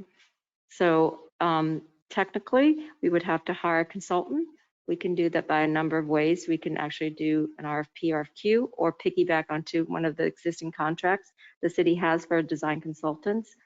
We already have money for $385,000 now that could be used for design fees. We also could budget for the construction or get a loan against our property. That can be done within the next fiscal year as well. We could also, depending on how the board would choose to construct the project, we can either do a invitation to bid and break the project up so that smaller contractors who can't usually bond for a large amount of units can also take part in this. We could also partner with our CDC or Habitat or whoever else that does affordable housing, could also do that as well and have them construct. But the key to this is really the resale. The CR can keep its price low and also budget for subsidies for homeowners. We also do not need to make a profit. So that's where Frank, you want to partner with people and you want them to make, profit a little because that's what they do. But in the best interest of the citizens, if the board chooses to keep our profit at zero, we're just passing the cost of construction. Once again, basically to keep the price point at $270,000, you may be looking at $170,000. I mean, $170 square foot at an average cost, an average of about 1,500 square feet. You could obtain a construction cost of around that price that you're talking about, 270 something thousand. Now, if the cost does escalate, we will have to find money for that. We will have to hire someone to do the income qualifications. And that's not that much problematic. But aside from that, the biggest thing is really the development costs. You're saving development costs, but then you have to pay out a little bit for the design consultant and then also the cost of the construction.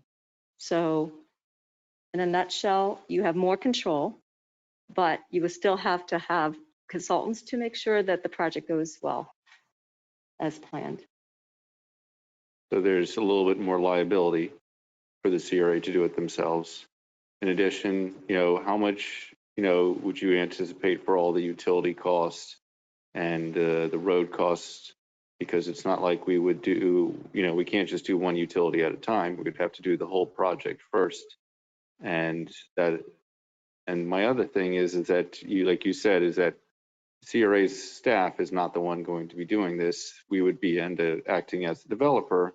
And because things would be over $25,000, any type of service that is over $25,000, the two options we have are the current contract that the city has or put out for RFP. And if I'm not mistaken, what did you say the timeline is compared to Azure's? So it will be an RFQ for request for services for architects and engineers. Typically, it would be about a 90-day turnaround for that. We could piggyback onto the city because the city has done the RFQ to retain the consultants that they have, architects and engineers. So there's a group, there's a rotational group of design professionals there already that we can utilize. And as a point of clarification, as an architect, you don't need an architect for a single family home. I would recommend that to make sure that whatever they design, the construction administration's there to make sure that their design is built. As far as liability, you will ask for the builder to hold a bond, a performance bond, that you can dictate a certain number of years for latent defects as well in the construction. So there are some liabilities, but whoever we hire, there is a timeline to do that. But there's also, ways in which we could meet our procurement procedure with piggybacking with another contract with an entity that's already done the procurement process, such as the city. So that was not my question. My question is that, are you saying that within 4 years, everything is going to be done? We can probably do it within 3 to 4 years, equivalent to that. But what you're getting is more control on your product and the control on your local hiring and your construction. So the pricing of the unit dictates how fast these units will be sold. So you're saying that it'd be one product then? No, you can hire a consultant and an architect to do several floor plans for you. Like we already got right now? Yes. But you would have to do it with a construction drawing. So basically, it will take about 4 to 5 months after you hire the person Which to takes get. 90 days, so that's already. So, Is- so, Mayor. Yeah. Here's what's Go ahead. attractive to me, is that it gives us more control on this project. But I think and it's an opportunity for the CRA. We need to look at maybe being bold and changing the role of our CRA, or extend. I'll not say change the role, but extend a little bit. We have an opportunity here to make that happen. So I just feel that we need to look into that, and for those reasons, I cannot support moving ahead with this. Mayor. Yes. Thank you. I'm going to take a few minutes to speak, and once I'm done, whatever happens, that's fine. But I clearly I've been a proponent of this project and this developer from the very beginning. When they were ranked third, they were the only ones on my list that I ranked first. And the reason for that was, one, their price point was the only one that met the actual needs of this community. Two, they're already working with local contractors and local people to do this, which was a very big ask that we proposed in this proposal, in terms of making sure that we are working with local people and hiring locally. So my comments to Commissioner Hayes' suggestion and our CRA director's proposal is, we are not developers. I'm going to reiterate that. We are not developers. We're not in the business of developing. We are in the business of hiring people who know what they're doing, letting them do their job, and reaping the benefits for our residents in order for that to happen. So somehow, some way, this issue has gotten very politicized, and a lot of people have started to weigh in, and I believe that is very intentional by other people who have vested interest in redeveloping this area. And so that has occurred. That has not. Let me finish, please, sir. Thank you. So again, I want to reiterate, we're not developers. I don't want to get into the business of now hiring consultants, drawing up plans, creating different floor plans for homes. That's already been done. And as stated in the words of the developer standing us in front of us here before us, who's been working with us for at least the last 9 months or so, outside of the RFP that he had to put together to propose to us, he spent upwards of $1 million doing all the things that we just said we're about to start doing now. Hiring an architect, doing all these things that we just heard our CRA director express. Why are we wasting time? Why are we wasting money, precious resources? And why are we preventing the residents of District 2 from getting affordable homes? That this is what we've said has been the objective of the CRA from the very beginning. Not only that, we just heard a resident from the community just come here and tell us that he can't afford to live here, so he has to move back to Kentucky in order to find affordable housing. So we have a developer that's willing to do that. And mind you, the reason that the two developers prior to him fell out is because they couldn't meet the price point that we said we wanted. We said we wanted homes to be available below the $300,000 price point. Azure met that. We said we wanted local hiring and local contractors working on this with him on this project. Azure did that. They've been up and down and back and forth and working with our city and our CRA. And Jesus, we all know how difficult it is to work with our staff sometimes. No offense to all of you, but it's hard to work with government, period. Don't take offense to that. It's not anything personal to you. It's just the truth and it's facts. And the fact that we had to fix a situation that Azure was going back and forth with the city about where a park was going to be placed, where we had originally said something, and it had to be brought back to us to fix it when staff was telling him something else at the city level. So we know that it's not easy to work with our staff. So blaming the delays and the time issues, all these things that have happened on Azure and making it seem as if it's their incompetence that has brought us here is unfair, first and foremost. Secondly, and I mean, I'm forget the first and seconds. I've already made a crap ton of points, so forget all of that.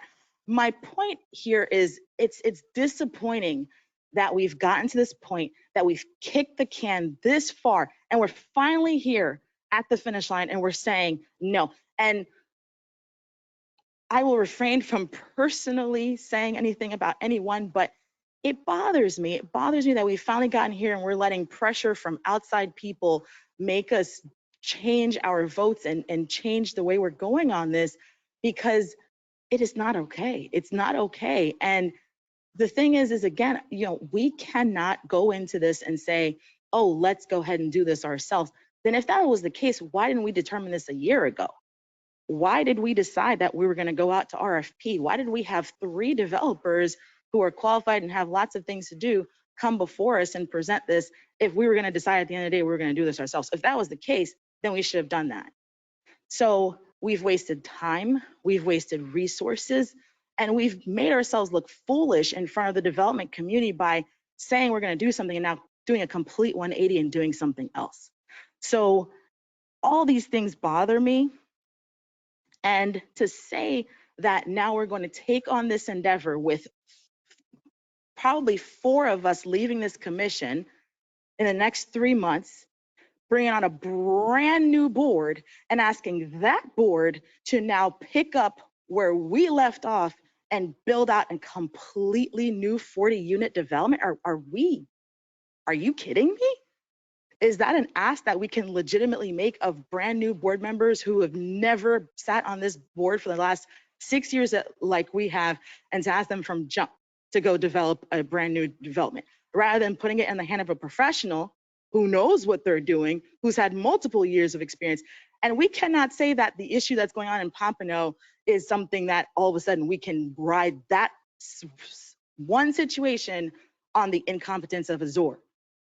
We as a city of all people should know how things can go wrong and things can have difficulties at the city level with development and issues like that. So I've had my reservations in terms of the issues that have occurred with this development agreement, but I've never had any reservations with the developer or his team, because clearly the team that he's assembled knows what they're doing, okay? And I don't know what else to say at this point, because it seems like this vote is going clearly in the opposite direction of where I want it to go. And it's disappointing. It's disappointing to know that we've wasted this much time, this much resources, and I'm disappointed, frankly. I'm disappointed that we've gotten here.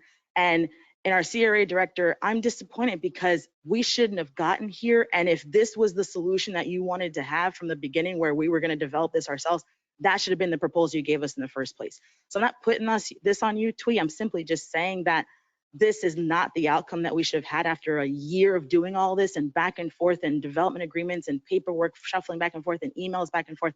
This is not where we should have gotten to. And this is horrible. This is horrible. I'm not okay with this. That's all I'm gonna say. I'm done. Thank you. Thank you. Board Member Katz. 2 points to clarify my position, which hasn't changed from last time. But one, the item before us is, to decide to proceed or not proceed with Azure. I don't have any anticipation, if we do not proceed, in personally wanting to make a future decision for this site, because there is an election 60 days away and there will be a new majority, literally a new majority of human beings on here that aren't here right now. So to all the discussion about whether the CRA should develop or not, I don't personally favor that, but I just want to make clear that none of that is a decision that I anticipate making, because I don't support immediately picking this up if we're not to move forward. That's one. I'll also point out too that in spite of people making comments for and against Azure in recent weeks, the timeline of apprehensiveness for myself, for other board members, or even the staff predates all of that. So I just want to make clear that nothing that's been said in the past 30 or 60 or 90 days by any community members or otherwise for and against it has motivated me one way or the other. If anything, and I'll apologize for it, I said it a couple meetings ago that I didn't speak up much for a period of time because I knew there were people who were passionate about trying to make this work, and I didn't want to be perceived as interfering or scuttling while the work was being ironed out. But I just haven't seen some of the things ironed out that make me comfortable to this point in time. So just again, to explain my position, you know, I'm still not in favor of proceeding. I don't have a position on what happens next because I don't anticipate being a part of that discussion. That, as I said in the past, will be for the future CRA board. So, you know, for me, it saddens me, and I know we have other people that would like to speak. So Frank, if there's anything else you'd like to say, I'd like to open up to public comments. The aspect is that, you know, for a while I lived a block away, and going up and down the street on First Street, I see all the kids playing there. And one of the things that I said I would do my best to do is get them a playground at that location. And to see what is come along, where when the RFP originally came out, we didn't have those two properties on Northeast 4th Avenue. To have these properties now as part of a whole project for single family homes, because it was called the Cottage District, because we wanted cottages there. But, you know, if this board doesn't want to see that, then, and they want to see what the possibilities that the future holds, they have that ability if there's a majority. You know, for me, I'm in favor of moving forward with Azure. I saw you know, like I said, the projects that you have completed, the fact that you are working with local partners, but I only have one vote here. So thank you, Frank. If there's any further questions, we'll let you know. Mr. Orr, if you don't mind coming to the other podium.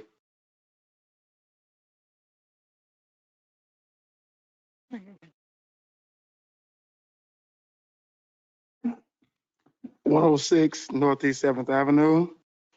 And, you know, we live in District 2, and the commissioner live in District 2. And me and the commissioner, you know, I haven't been in favor of him, but to make a decision for us, we appreciate it. Because don't nobody live over there but us. Robinson don't live in our community. She don't know when to live in our community. Tori, don't even. You don't live Tori, there. don't come for me. You okay? don't live there. We're not gonna do this. Thank you. It's different when you live there every day. Whatever. I'm Tori. done with that.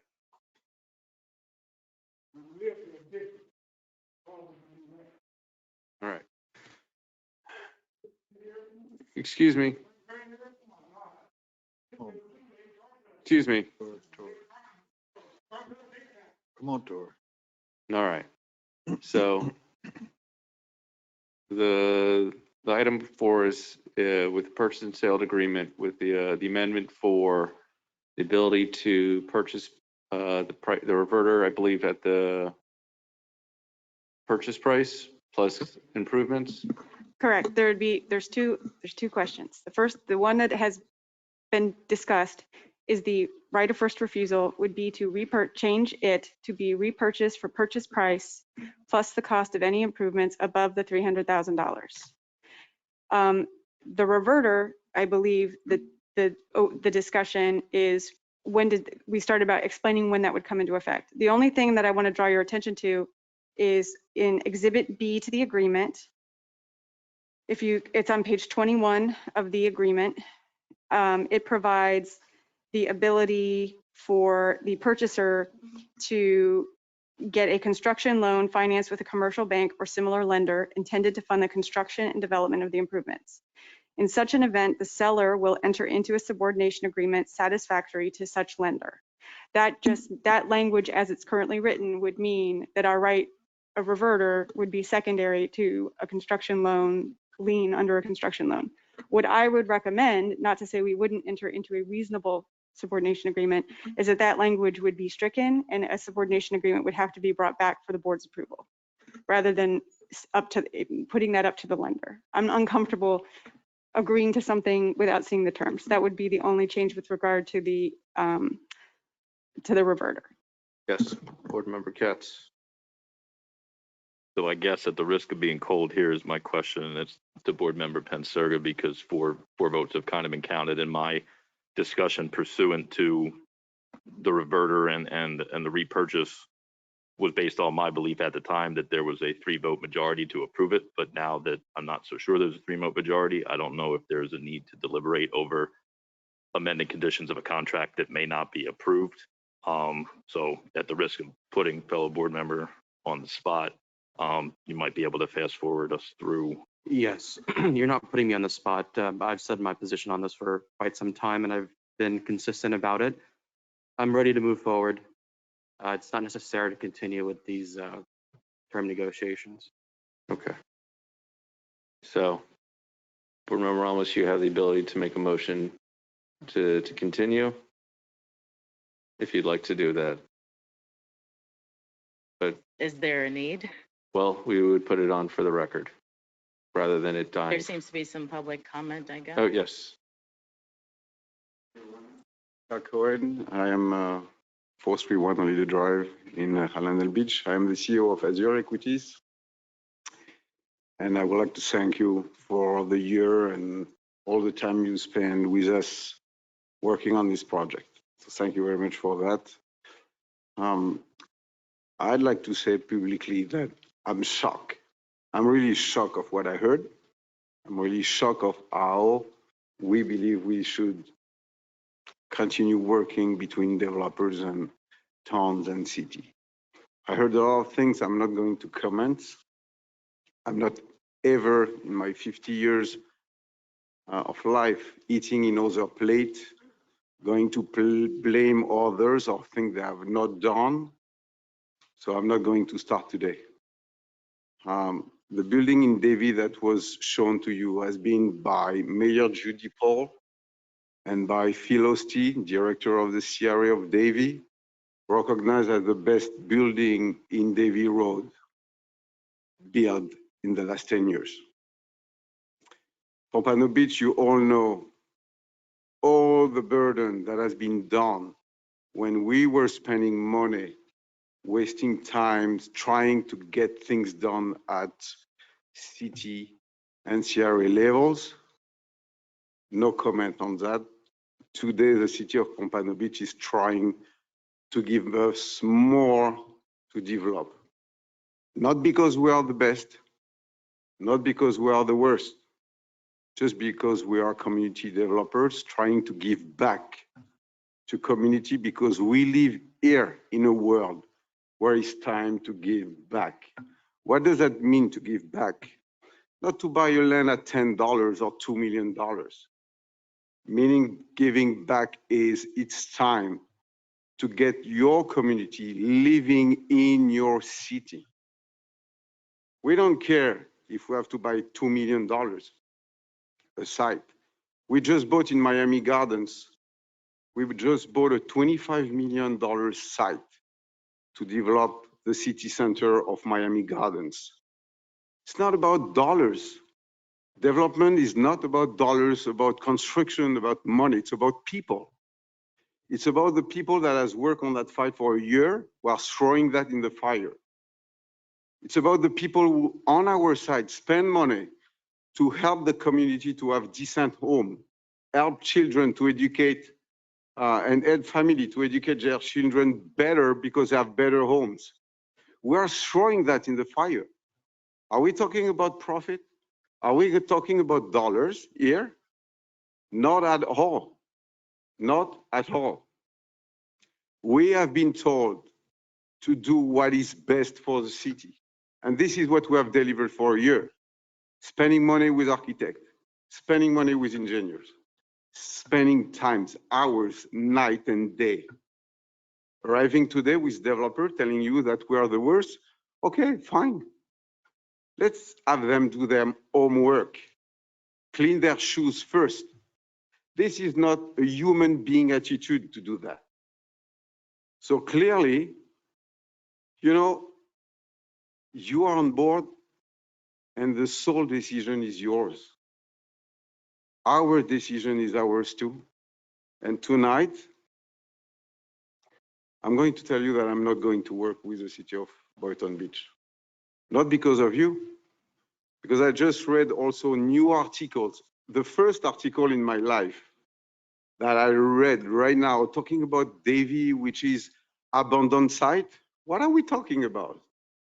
The city of Davie is continuing developing the city center with us. Are we abandoning site as a developer? Who say that? Who shows that? It's fake. And we are believing fake allegation? This is on what we are supposing to continue working together? No, this is so disrespectful for the CRA that has worked for a year with us, trying to deliver the best job ever. This is not little cuisine. Development is not little cuisine. Development is serious. It's a serious job, serious commitment, serious dollars.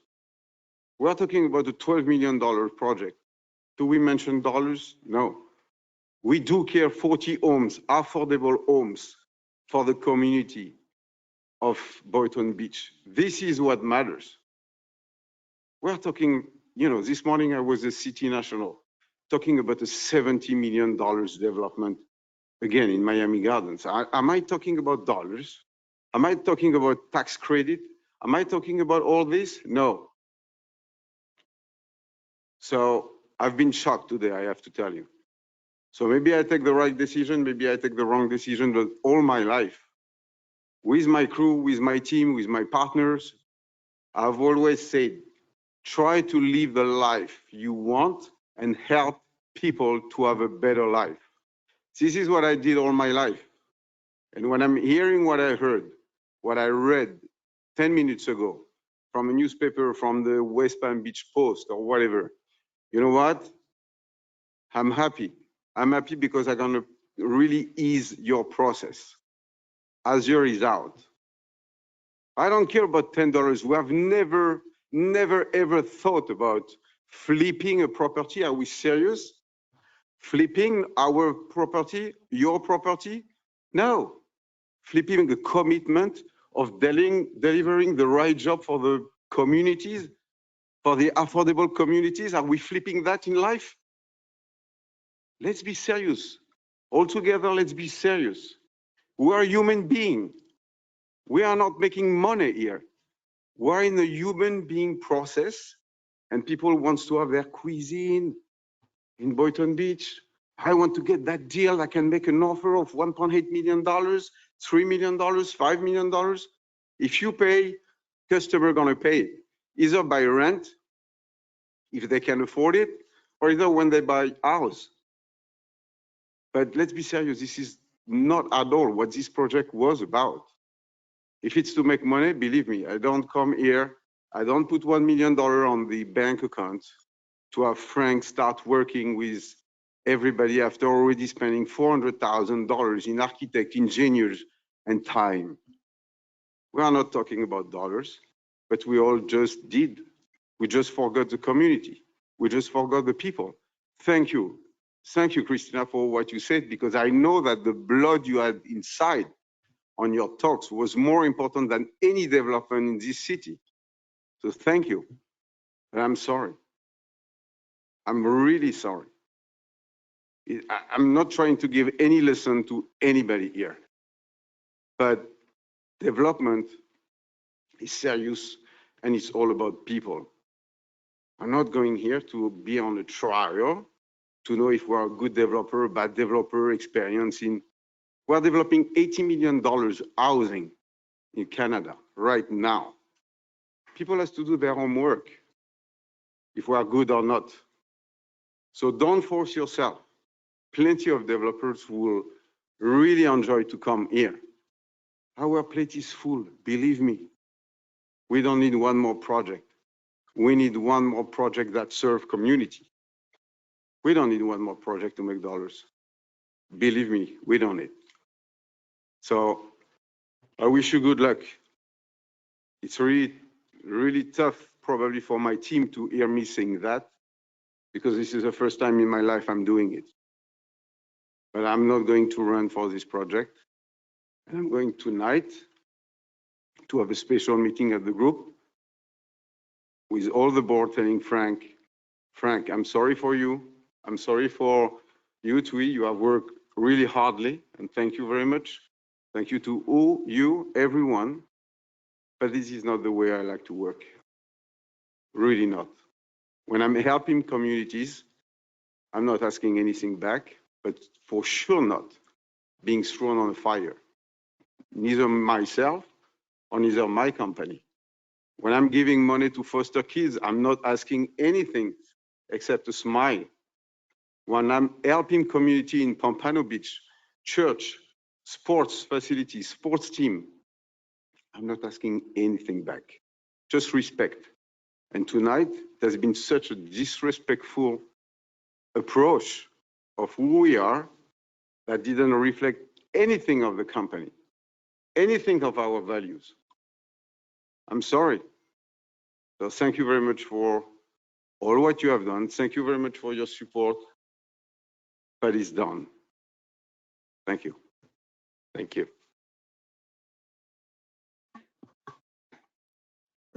So, Mayor, Board, there are two options before you tonight. The first is to approve the development agreement provided to you with amendments. The second is to terminate negotiations with Azure Development and terminate the RFP. Tara, if we got confirmation from the developer that they terminated first, do we still need to terminate? Yes, please. Okay, so I'll ask that motion. So move. Is there any further discussion? Let me go check online. All those in favor state so by saying aye. Aye. All those opposed state so by saying nay. Nay. Motion passes 3-2. All right, our next agenda item.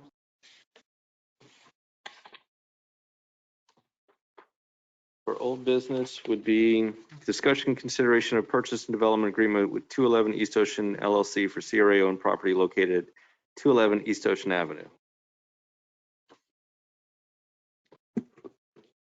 Twee? Yes. Yes, Board Chair and Board members. This item is before you. We have drafted the initial terms. Using the initial terms that was discussed by the board last month for the purchase and development agreement. The last thing to look at is really to get the guarantors information, Mr. Rodney Mayo's information, to make sure that the financial capability to complete the project and to fund the project to the cost of $1 million. That's what we're waiting. We've had discussion with Mr. Anthony Barber, and he is working on getting us the information that's needed, but we're just bringing this to the board just to let the board know the status of the process. I don't know if Mr. Barber is online or if anyone's representing him is out there. I do not see anyone. So we can get direction of the board to continue to work with him on the agreement and to continue, once he submits the information for Mr. Mayo, we can proceed to vet that out to make sure that we get the information that we need. And correct, is that we do we have the draft as part of the backup? Yes, we do. Yes, sir. Okay. And does anyone from the CRA have any questions regarding the draft? All right, seeing none, you can move on. Yeah, Board Member Katz, my apologies. Not a question about the draft itself, but to staff, and I'll probably ask this every month until I'm not up here, but is there any additional dialogue with the city, or is there any additional information for you to provide us with regards to the city and the use of these shipping containers? That's something that, just because no matter what we want to do here, if that aspect is not nailed down, then the project does not work as envisioned. So is there any update on that, or if there's board consensus for the next meeting, can we request an update from you pursuant to some discussion with the city that is going to move forward, and that all this discussion is not for naught absent that? We did have the last meeting I attended with Mr. Barber and his team and city staff. There was some very positive comments the city had given to Mr. Barber regarding just the placement in the site and the historical aspects of the Magson House. I believe they are in favor as long as, he makes sure that the code requirements are met in terms of the site layout. They did not have an objection to the type of construction because Mr. Barber and Mr. Mayo was presenting the ability and the willingness to make it a unique, aesthetically pleasing product. There were some, I don't think there's going to be any objection based on my last attendance, but I could get something in writing from the Planning and Zoning Department, as well as any other items that they feel are going to really be detrimental to this concept. So that's what I'm hearing.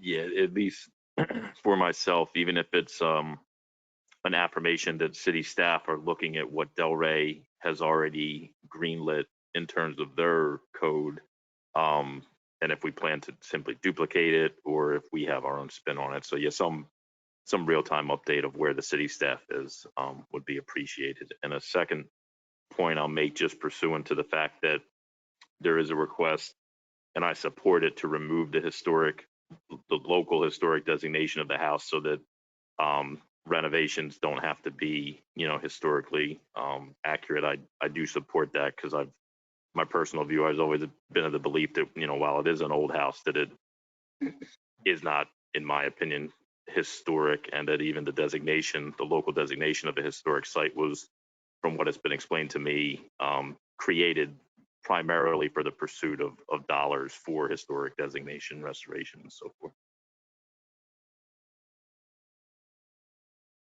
So that would more of a city question, but yeah.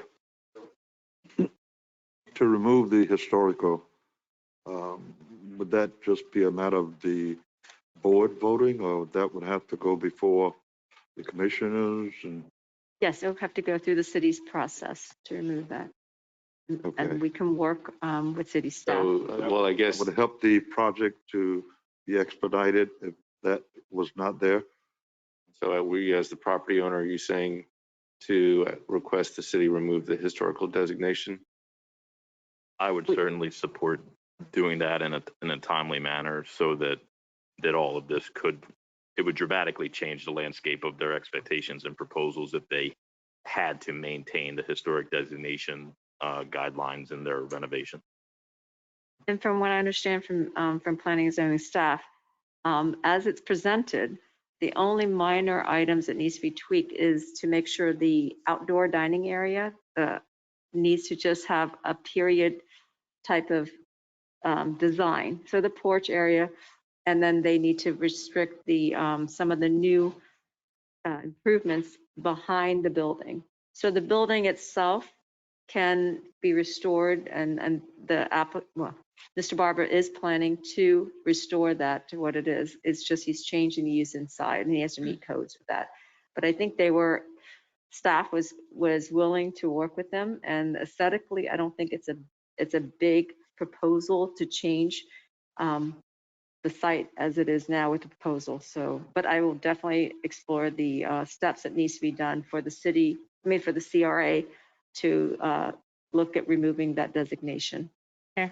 Yes. I would be in support of that designation, and I do want to make my comments in terms of thanking the board for their approval of this project. I was not here last time when you guys voted on it, but to see that it was passed 4-0 unanimously. As you all can see, I do get very passionate about certain things, and this was one of the ones that I was very passionate about. So to know that you all were in support of this and you made it possible and made it happen, I do appreciate that. So I want to make sure I thank you all as my colleagues for taking that stance and being in support of bring in more opportunities for local businesses here in Boynton Beach. Thank you.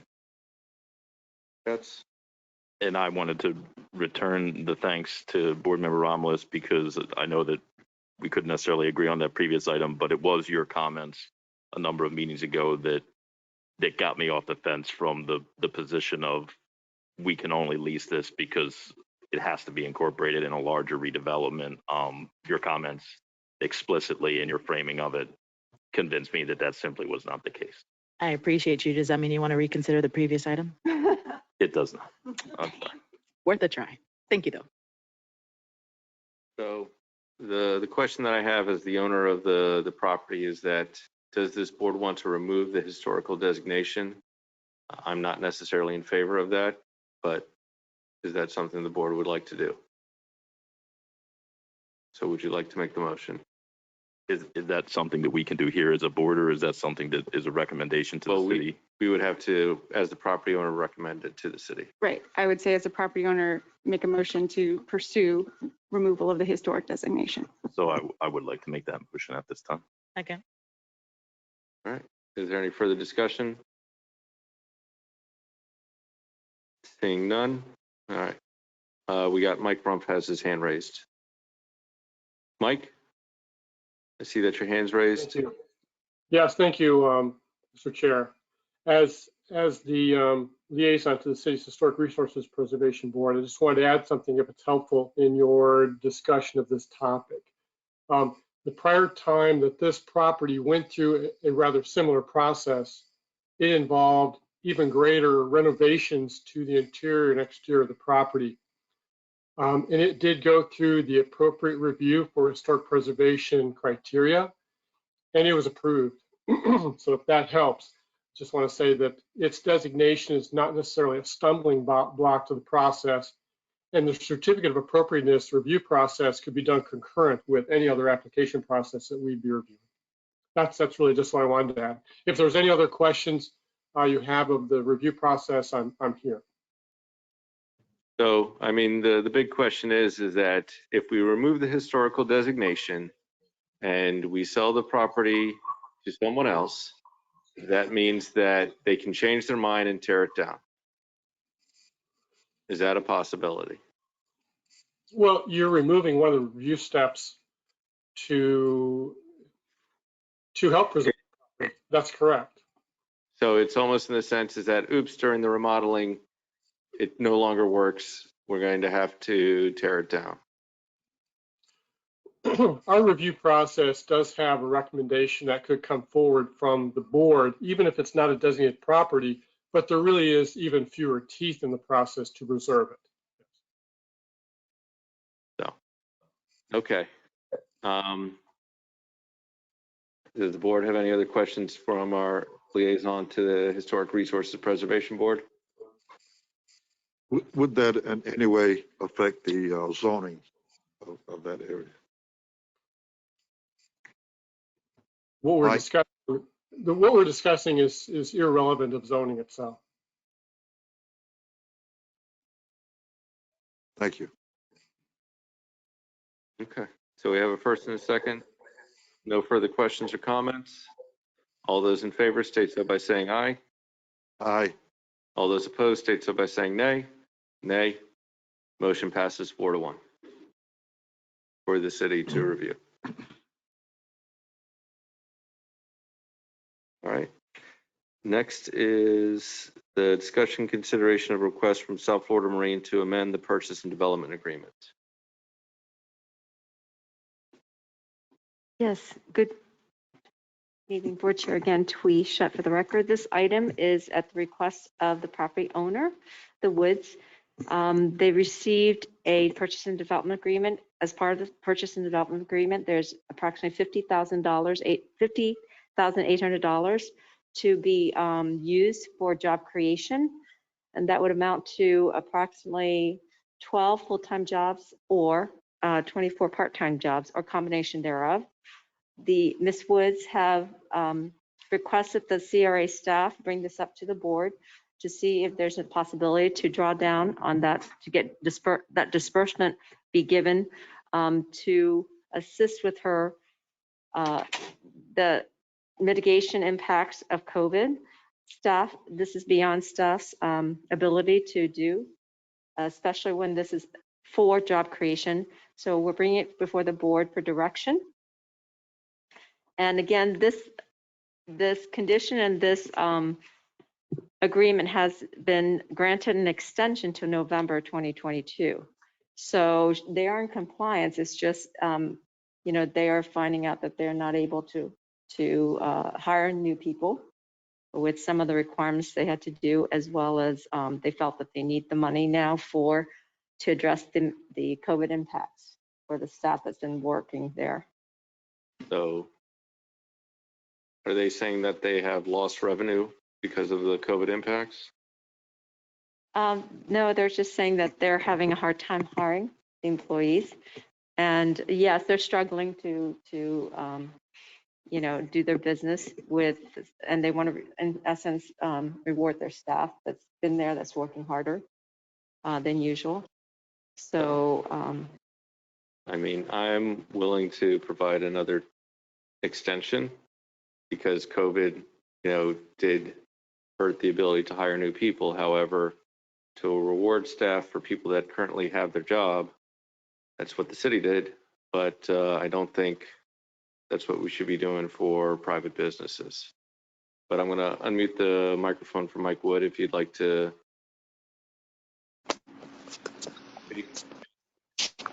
Mike, you're Yes. on. We hear you. Okay. Yes.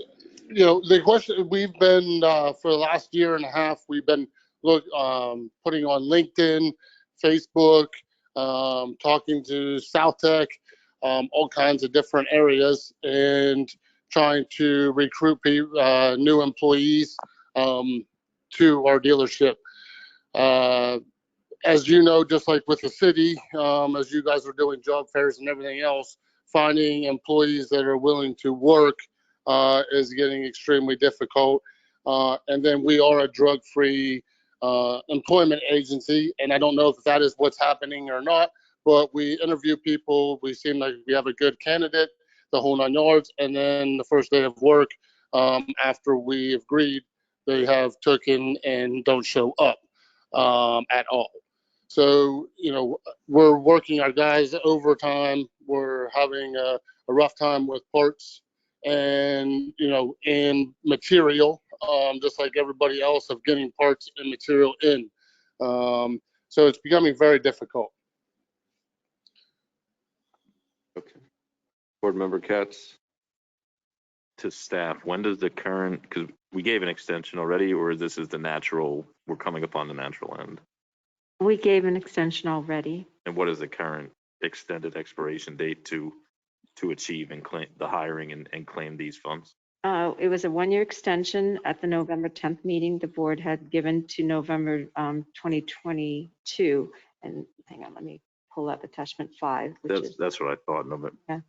So I guess I don't know if I'm agreeing with the board chair that I'm not opposed to an extension if there's the belief that the next 10 months are not going to produce the hiring. I don't want this to expire on them, but at the same time, I do not support deviating from its explicit use, which is the creation of jobs, not the rewarding of existing jobs. So again, there's about 10 months left until it's extended expiration.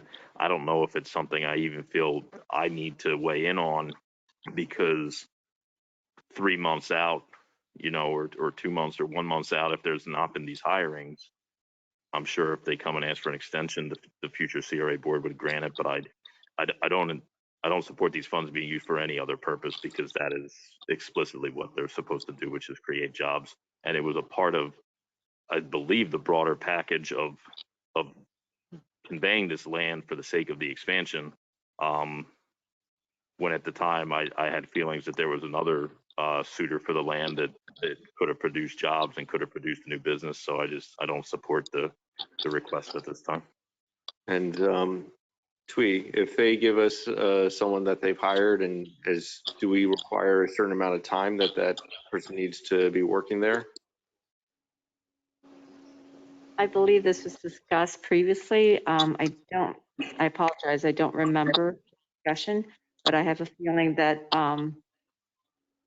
there wasn't specific things in the agreement that they have to maintain that employee. But I would check in the minutes. What was discussed in that.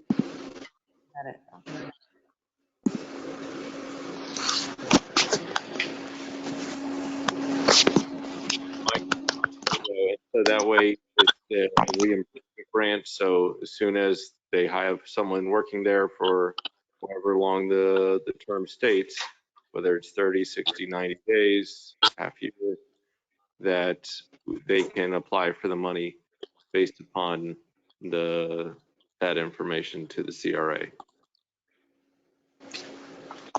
I don't see based on the current agreement that it has a maintenance of that job, but the board can also staff to do that now to correct that.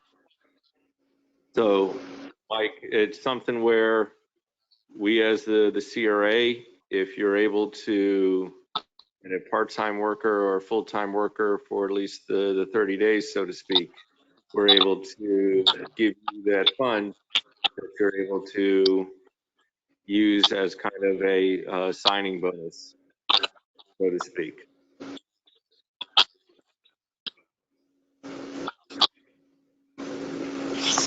Okay. So, Board Member Katz, is that something you'd be willing to agree with? I mean, I don't, as long as they create new full and part-time positions, whether they are using these funds to cover the wages or whether they're paying their wages to that new employee and they use these funds as some hiring bonus. I never had a prerogative one way or another how they used it. It was just once they created the job, they were entitled to the funds as far as I was concerned, and So that maintain them for however long is required by the language. So Tara, do we have that information at this meeting? I just closed the document down when you asked the question and I'm not finding the language. So I apologize. If we could bring it back to the next meeting, I could clarify for you. Okay. And so what I would want for, if there's nothing clear and concise, it's the language of how long the employee needs to be there, so that we put it as a 30-day for 50%, and that at 90 days, they get the full 100%. On a prorated per employee hiring basis. Correct. So that. May I repeat it just to make sure I typed it correctly? After 30 days, 50%, 90 days, 100% prorated per employee. Correct. So that it's based upon a full employee after 30 days would get the business would get the $2,000, whereas after 90 days, they would get the remaining $2,000. And these have to be brand new employees, or I guess brand new positions, not if someone quit and a vacancy was created and you hired a new person to fill that vacancy. That this is for new positions, not new employees.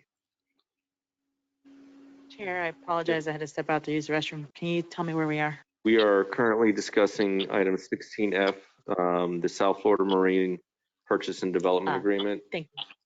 Where we have $50,000 set aside for new hirees. And because of the pandemic, they have not been able to make new hirees.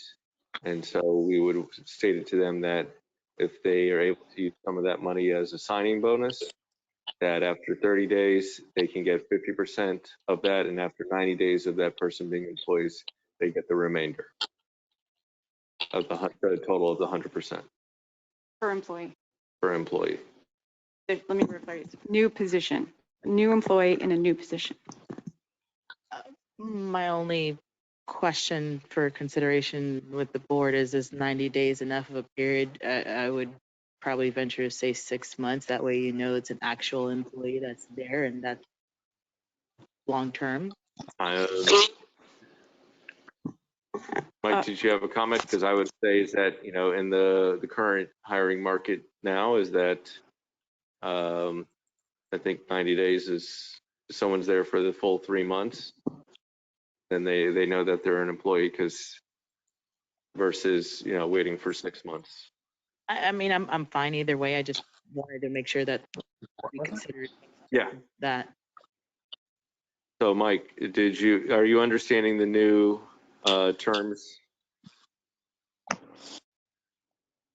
Yes, I am. I just, as I said, I think that everybody, including the city themselves, I see that you guys have job fairs going on constantly and are way understaffed yourself, so, to try to hire employees at this present time has been extremely difficult. I mean, there's businesses shutting down left and right because employees capability. So, I mean, I'll do my best that I can to meet the recommendations and continue to go forward.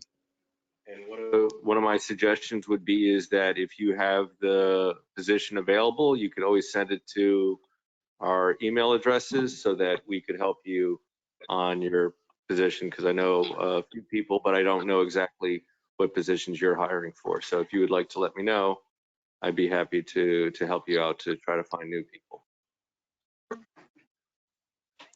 Mayor Grant, I did find the language in the agreement. Thank you. And what it currently states is that at the end of the reporting period, which has now been extended to November, the developer, the purchaser, would report to us how many total new full-time and new part-time. And at that time, after the period is over, the reporting period, an amount would be provided as set forth in here for each employee of that nature. What you're suggesting is to change that language to allow it to be dispersed within 30 days and 90 days, as you said, to bring it and bring that language back for approval at the next meeting. Correct. Okay.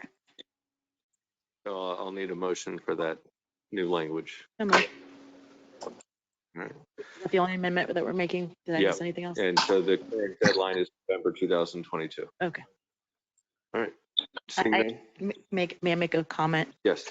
Mr. Woods, I do want to thank you for continuing to be a treasured business owner here in the CRA district in Boynton Beach. I know you and your wife have owned this, and then you guys expanded, and we took a bet on you guys, and you guys are still here, and I do appreciate that. I want to make sure you hear it from us, and thank you for just creating jobs and Boynton Beach moving even with all of this that's been going on. So I commend you, sir, and I wish you the best and more continued business success. Thank you. Thank you. We appreciate that. All right. Board Member Chair, Yes. would you repeat the motion for Board Member Katz? Board Member Katz, the current motion is to change the current agreement from at the end of the period, which would be November 2022, to a 50% of the employee reimbursement after 30 days, and then the full 100% after 90 days. On a per new position basis, that is the motion. Yes. And I believe That would be section 19.2D. And we'll come back with the language for that. And so do we, Yes, I made the motion. and do we have a second? Yes. Thank you. All right. All those in favor state so by saying aye. Aye. Those opposed, hearing none, motion passes unanimously.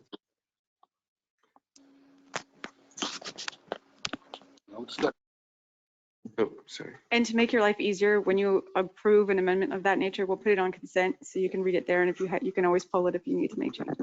Thank you. All right, I have item 16G. Is there someone here to speak on that item?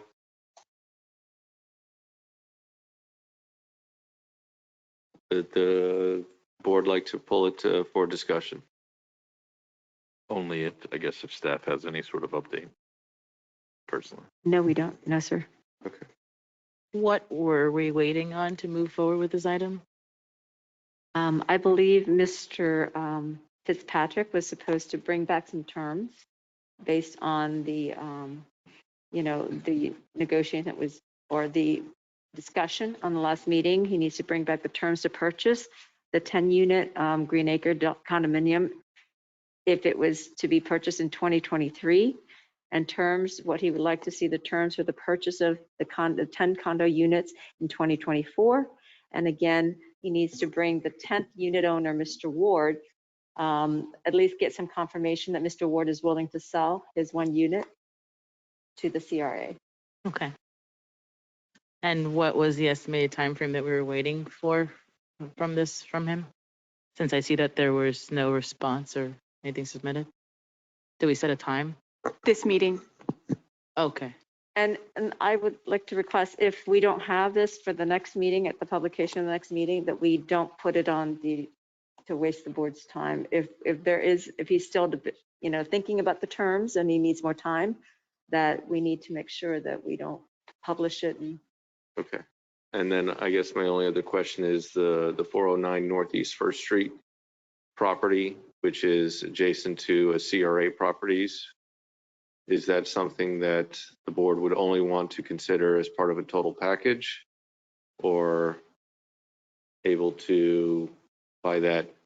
Because now that we do not have a Cottage District developer, that is also adjacent to the Cottage District. Yes. I think, at least for me, and in the capacity that we'll be able to do anything in the next couple months, I would prioritize the Ocean Avenue property, just because even if we move forward with the Cottage District in some timely manner, those properties are adjacent, and I still think that we have the preferential edge on that, whereas people aren't kind of gobbling them up at the price he's looking for. Could I ask you to untable it since you actually are discussing it? Thank you. Motion. Second. All those in favor state so by saying aye. Aye. All those opposed? And Tara, I do apologize. But yeah, no, the issue is the 409 Northeast First Street property. I believe if we can get it at $300,000 compared to the amount of land that we purchased on Northeast 4th Street, Northeast 4th Avenue for, I believe, over $250,000, we are buying the same acreage for 60% of the cost. And it would add, it's kind of like if we're looking to develop affordable housings in the heart of Boynton, this is something that we would need to do. And especially is that whatever the next CRA does, it's something where it would allow us the $268,000 purchase that we had for that single family home to put that as a much better value than just leaving it to the whims of the developers. Because then if another developer buys that $268,000 purchase that the CRA has very little value. So just for my understanding, what are you proposing we're doing? So I'll ask Vicky if she's here, or did she step out? If the board is asking, I believe what the chair is asking is whether or not this board would entertain a proposal for the CRA to purchase only 409 and not 409 and Green Acres as a combined unit. And that's not one of the listed items under here. So we could certainly communicate that to Mr. Fitzpatrick to provide terms under that scenario as well. So the part of the summary is that Mr. Fitzpatrick advised he would accept $300,000 for 409 Northeast First Street. And so I'd like counter, or and 2.7 million. If they were purchased separately, he would want $500,000 for 409 Northeast First Street. So yes, I'm saying if we can get an offer to Mr. Fitzpatrick, an amount that the board seems reasonable just for the 409, because I don't think we should tie those two properties together, because that means it's unlikely that either one would work out. I agree. If we can come to a conclusion on 409, I'm fine with that. Not $500,000 worth though, definitely not. So we can negotiate, maybe present a counter and see if he's willing. I'm okay with that. So what would your counter be?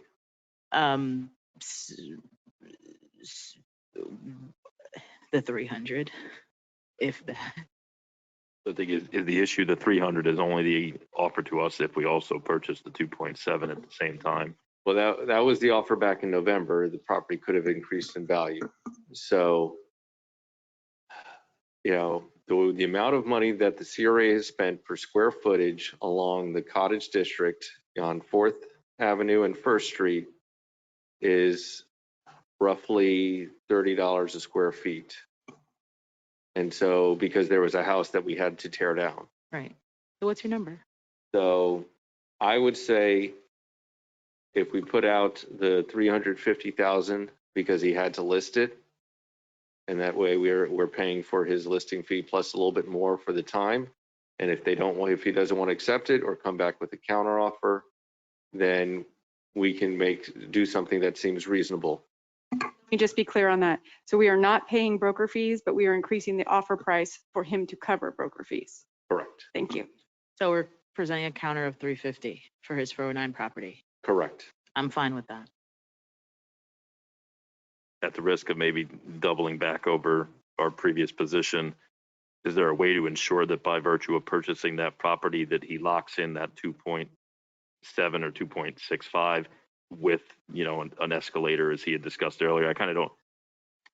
We have a $3 million deal. If there's a way to work that out now and acquire both, that's ideal. Yeah, I don't no. want, not that I think he's going to sell, I guess, to the other condos to anyone else, because clearly we are the intended. No, and I don't know if the summary is very accurate, because it's saying that if we did it together, it would be 2.7 for the Green Acres, and if it was separate, it would be 2.5. It's the same price for Yeah. both, right? Yeah. Yeah. Yeah. So I don't know if that is accurate, but I think that's something that we can bring him back to the table and let him know that the verbal agreement of Carl Ward is not valid to the CRA board. We need a written agreement that there is a purchase. If they want to redact the amount, they are able to redact the amount, but we just need to have it signed with the language that he has the right to purchase. And not to confuse matters, but there is with regard to the Green Acres condominium site, if the issue is funding and availability, there is always the opportunity, if the seller is willing, to enter into an option agreement, which would provide for escalations like you were just discussing and allow the CRA to exercise that option within a period of time. No idea if the owner would be interested in that, but that is a slightly different mechanism to. And one of the benefits of doing that is that we put a deposit down for that option to keep the price at. Which would be the purchase, if he would be amenable to that language, the deposit would be the purchase of the 409 property. At least we get that tangible, and the option would be. You could do them separate, but as part of the negotiation, you could negotiate the purchase of the 409 immediately, funding availability dependent. I don't want to speak. So I'd like to see that reflected in language. Okay. Sorry. So because of everything that's going on, and we're now able to discuss this item, we would want to have it as a 350,000 for the 409 Northeast First Street, and that the price for the Green Acres is 2.5, subject to a option purchase agreement negotiated by the parties.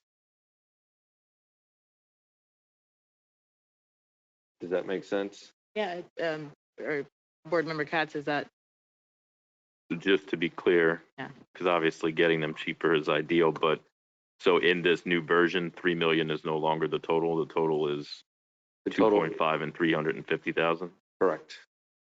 Okay. I mean, I'm certainly in favor of paying less. I don't know where he'll stand on that. Correct. I do have a side question. Yep.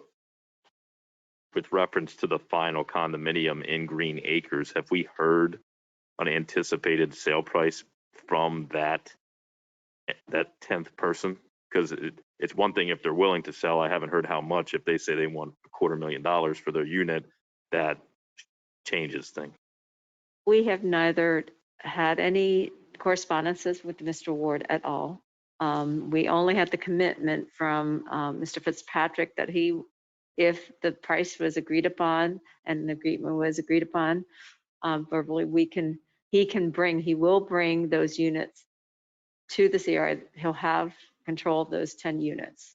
So So I guess I definitively would want to know that information before entering any agreement to purchase 9 out of 10, and then potentially give that 10th unit ultimate power to demand anything. So I think what the letter, the offer letter will say, the board voted, or not, but I voted to approve an offer of the purchase of 409 at a cost of and 50,000. immediately pursuant to a purchase and sale agreement to be agreed upon, and an option agreement for purchase of the entirety of the Green Acres condominium with representations from all owners of their acceptance of the offer for 2.5 million. And then the terms of which will be set forth in an option agreement to be approved by the board. Yes, I would agree with that language. And just to reference what Board Member Katz mentioned, I don't need to know the amount. That's between him and the 10th property owner, as long as what Chair's language states, which is in its entirety, all units are sold to him and then ultimately conveyed to us if we were to purchase said property. That's all. Do I have that in a motion? So moved. Thank you. Is there any further discussion? Seeing none, all those in favor state so by saying aye. Aye. Aye. Any opposed? Hearing none, motion passes unanimously. Item 16H. All right. Yes. Discussion of potential lease agreement with Sea Life Seafood for the CRA-owned property located at 401-407 East Boynton Beach Boulevard. Yes, this item is before you after the extensive discussion at the last meeting. Staff has sent the final agreement to Mr. Collins, and we're still awaiting his information for his investor so that we can vet out the financial information that the project can be funded, the activation of his use for the seafood market, and be funded for the improvements at a cost of $100,000.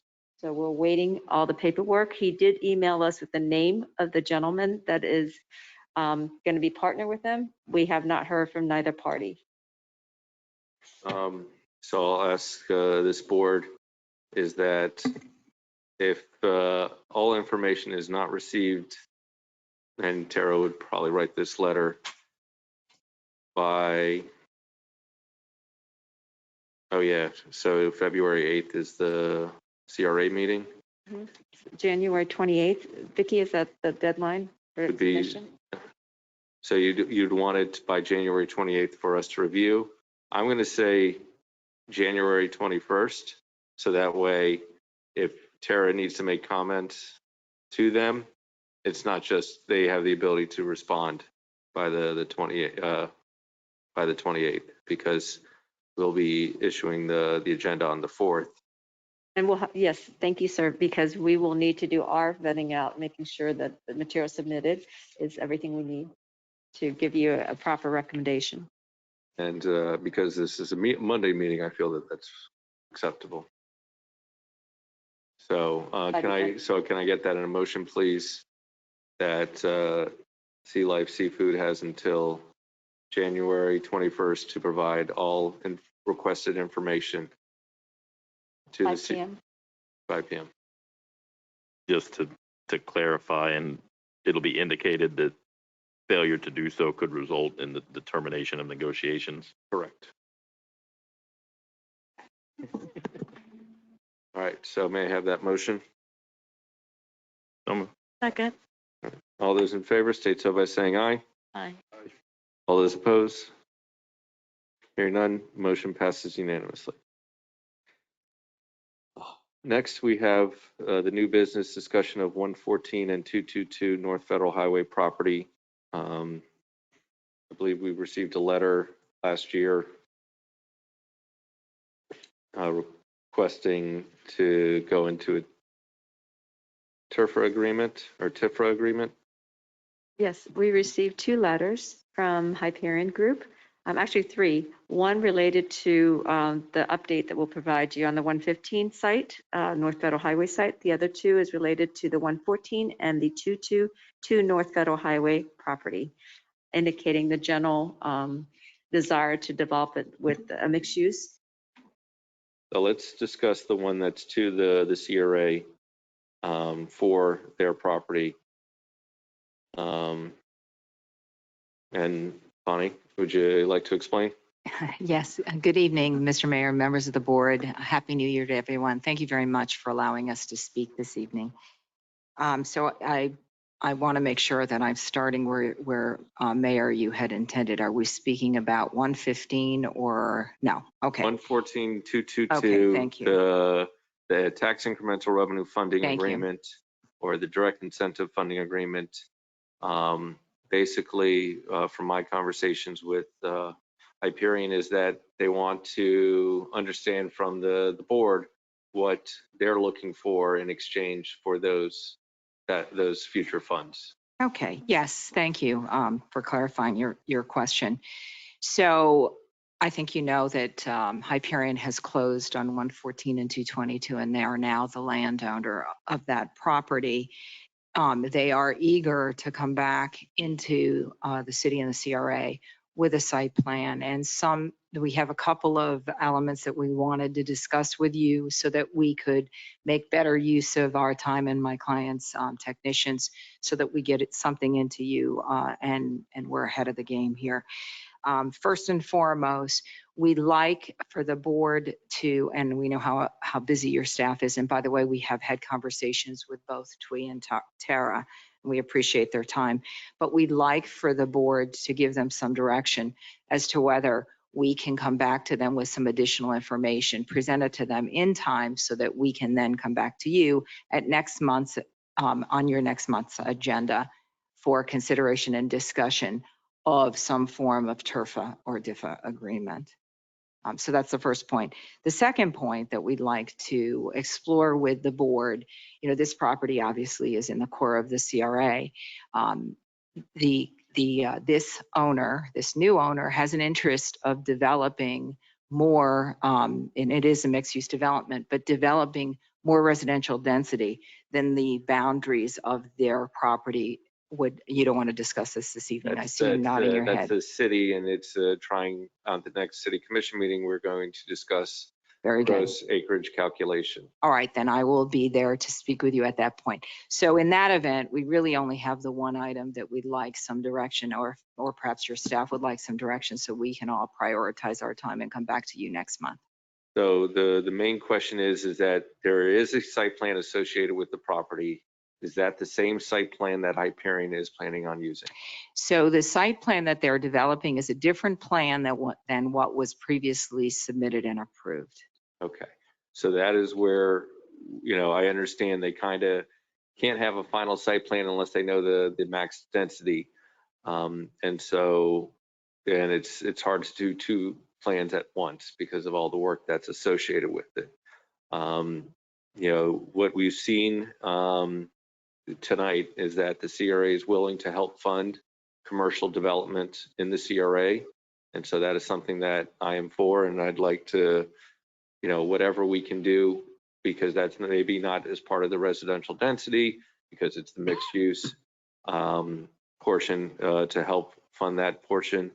I know with the other things, the environmental initiatives, what we can do above and beyond the city's minimum, because we do have our own environmental calculations as part of our building code.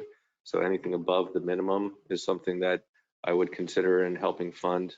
The aspect of subsidized housing, I know that attainable housing is more of a market rate, but if we are able to make sure that it is under the 140% for workforce housing, I'm able to help. Would it be willing to do that as part of a TRFA agreement? And then the last would be parking spaces. So those were the four things that I would think that TRFA would be allowed with the CRA and Tara. Are those qualified under the CRA? Well, certainly, I think, yes, certainly. And I think what Ms. Miskell and I discussed was they were going to hear your willingness to have them come forward with a proposal of terms and requested funding, because obviously we don't have, they know they just wanted to start the conversation. And so they've committed to continuing to provide us with additional information, and just wanted to present to you and understand the willingness to go forward with any discussions at all on this topic, I believe is what Ms. Miskell is searching for tonight. Not specifics. To the extent you have them, I'm sure she would love to hear them, but more just, is there a general consensus that they should go to the trouble of putting those term sheets together and a proposal for your further consideration for the property? Yes, Board Member Pensurga. Thank you, Chair. I have spoken to Bonnie earlier, and I just want to reiterate some of the comments I made. The idea here is that I don't want to put, as the saying goes, the cart before the horse. In order for me to fully support TIF, as I mentioned to you, we absolutely need to have some sort of site plan.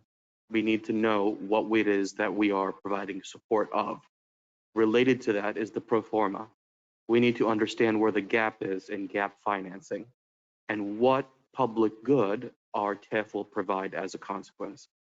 So if those information are provided to staff, then I can be more than happy to entertain discussions of TIF agreements.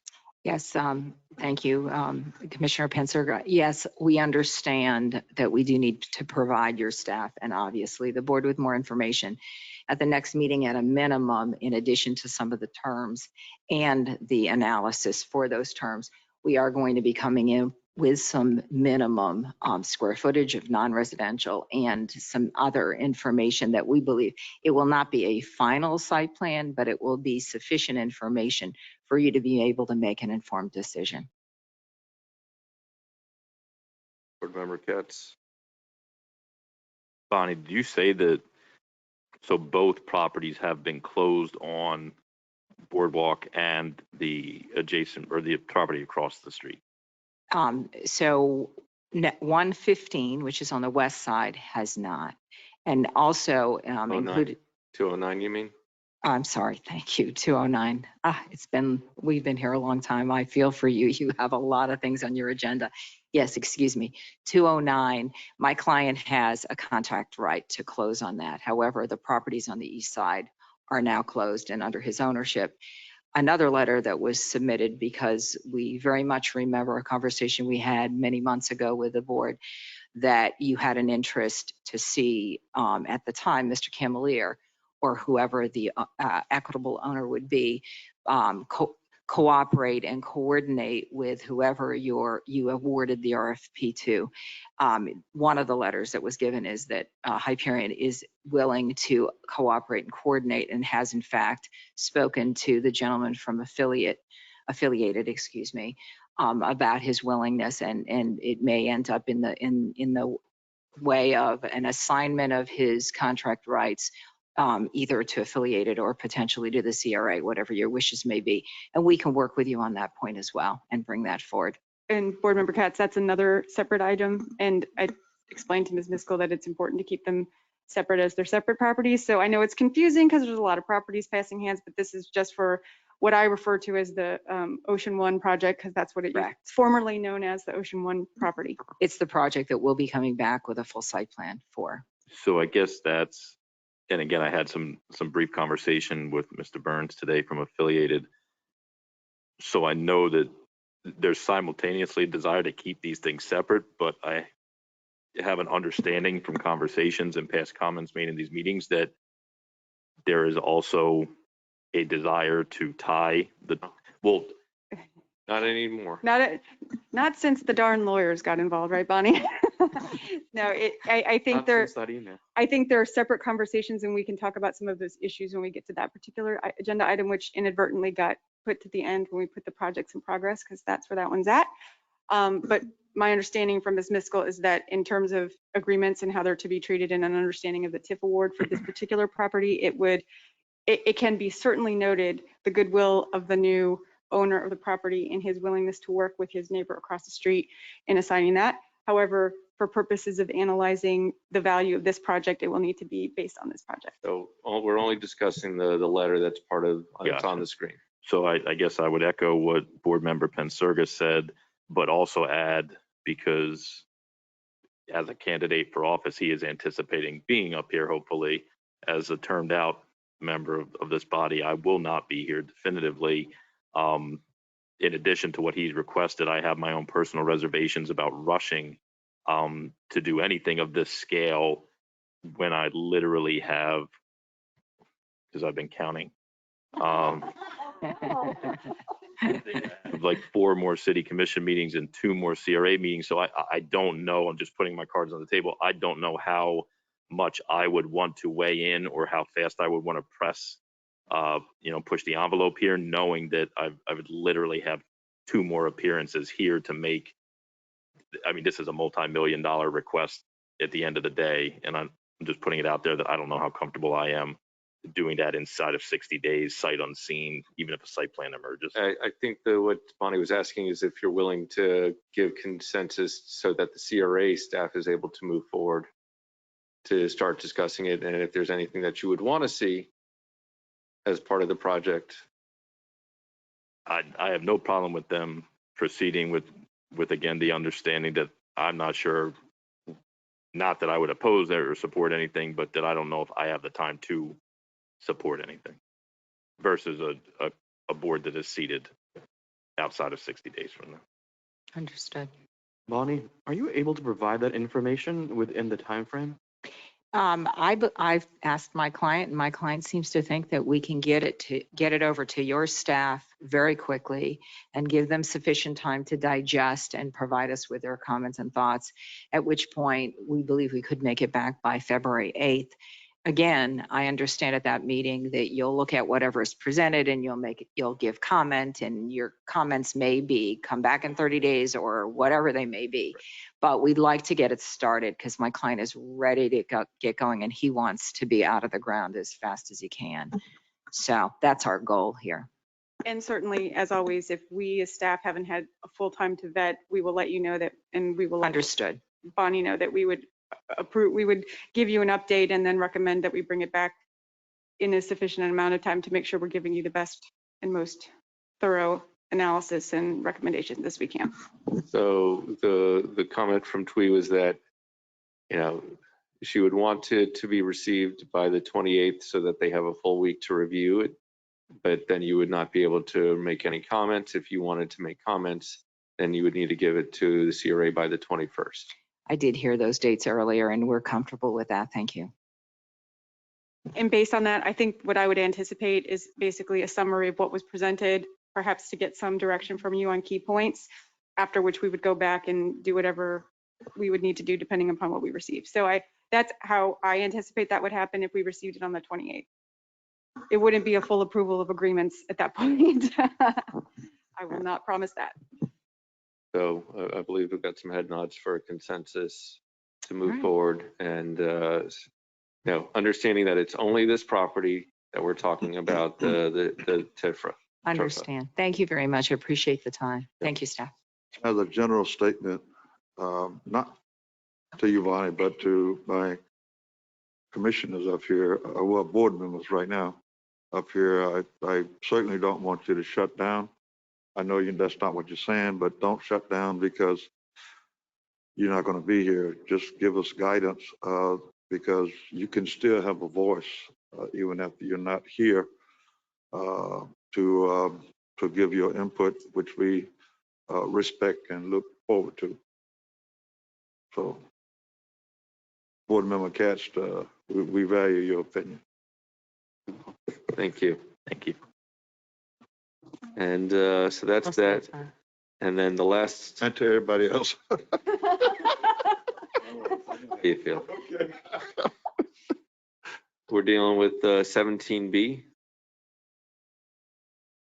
which is discussion consideration of a lease extension request for Gino Francois and Rosina Joseph for the CRA owned property located 133 Northeast 4th Avenue.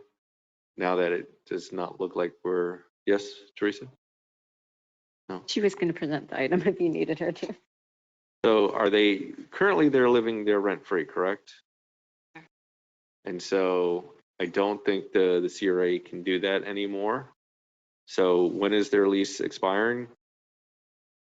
The release is currently due to be up January 23rd. Okay. So I will give them, or I would request that the board give them, if they, well, I'll ask the board. I'd like to say that that it's not indefinite, and it's the reason why they had the 6 months or so of free rent was to find a new place, even though the CRA paid them the money for their house that they're living in now.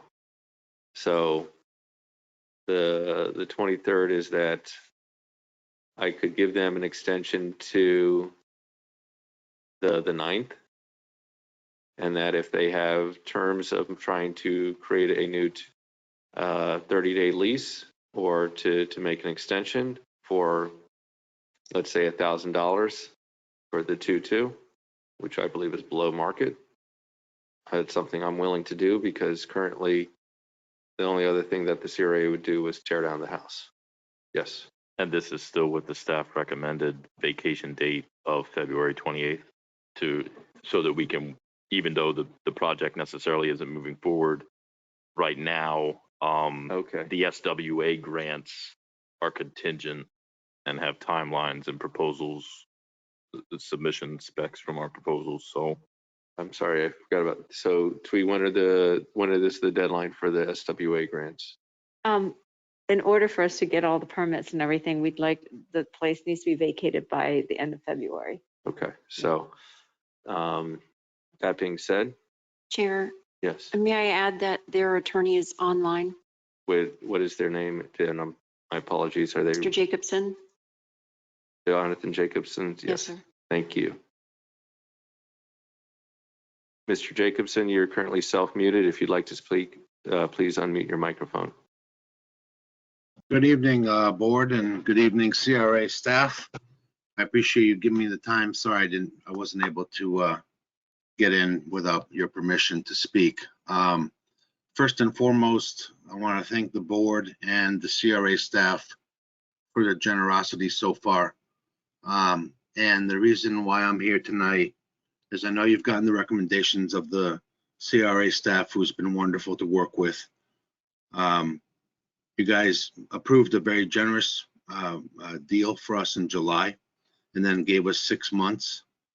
My clients finally found a house under the restraints of COVID and just the inventory in the market, and we're finally able to close on November 30th. But the house they found has tenants living in there, and as part of the deal, they had to agree to let them live there till May. Now, just a little background on the family. The father is a truck driver who travels all over the country. The mother is a stay-at-home mom with 4 kids. They've paid the insurance, they've paid the taxes, and on their previous mortgage, which was satisfied by the generous CRA's purchase price, they were paying, I believe, around $700 a month. They need the extra time. I understand from what I heard tonight, the lengthy matter with Azure, that now there's a developer issue. I understand that you're under a timeline for the SWA grant. It would shorten the time from 7 months under the grant from March to October to 5 months from May to October. I'm not sure how many houses need to be demolished or whether that can be accomplished in 5 months, but the only reason we're here asking for an extension is because of the constraints dictated by the market. Their new mortgage is $3,200 a month. They receive $2,500 a month in rent from the current tenants. So the $700 that they were paying before the CRA got involved and purchased the property, exclusive of taxes and escrow, is going now to cover the new mortgage payments have started. So while I understand, that, the CRA wants rent, the CRA needs to make a decision to not lose the SWA grant. I don't know if there can be an extension there or not. I don't know if the job can be accomplished in 5 months. I'm not here on behalf of my clients just to get a handout. We're here to get the extension for this family who's kind of in a bind. And the CRA's mission from the beginning of me dealing with the wonderful staff at the CRA was to help people out and also, to have a bright future in building a new community for affordable housing. So we understand the generosity and appreciation. We understand the timeline, the grants. We're not coming here simply to just, because we don't have a reason to be. We're coming here because we really need the CRA's additional help for 4 more months. There is, if they don't leave by that time, there's ramifications, but they plan to. They've been working with the tenant now to see if they can get out earlier from their house. And as soon as the tenant keeps flip-flopping on whether they'll leave early or not. But as soon as they leave, or if they don't, they're going to move in immediately. They're not trying to continue to, live for free unless they really just have to because of the situation. So it's not as easy as just saying that they have unlimited cash or funds because of the generosity of the CRA. Like I said, it's a 1-income family. They had to pay a lot more under this market to purchase this house. And we're just asking for this extension to just finalize their move with 4 kids and a husband who's on the road all the time. So I appreciate your time, your consideration, and I just kind of wanted to give a little factual background in the situation they're in now, and the appreciation we have overall, whether you acted or not tonight, of what you guys have done for my clients. We really do appreciate that. Thank you.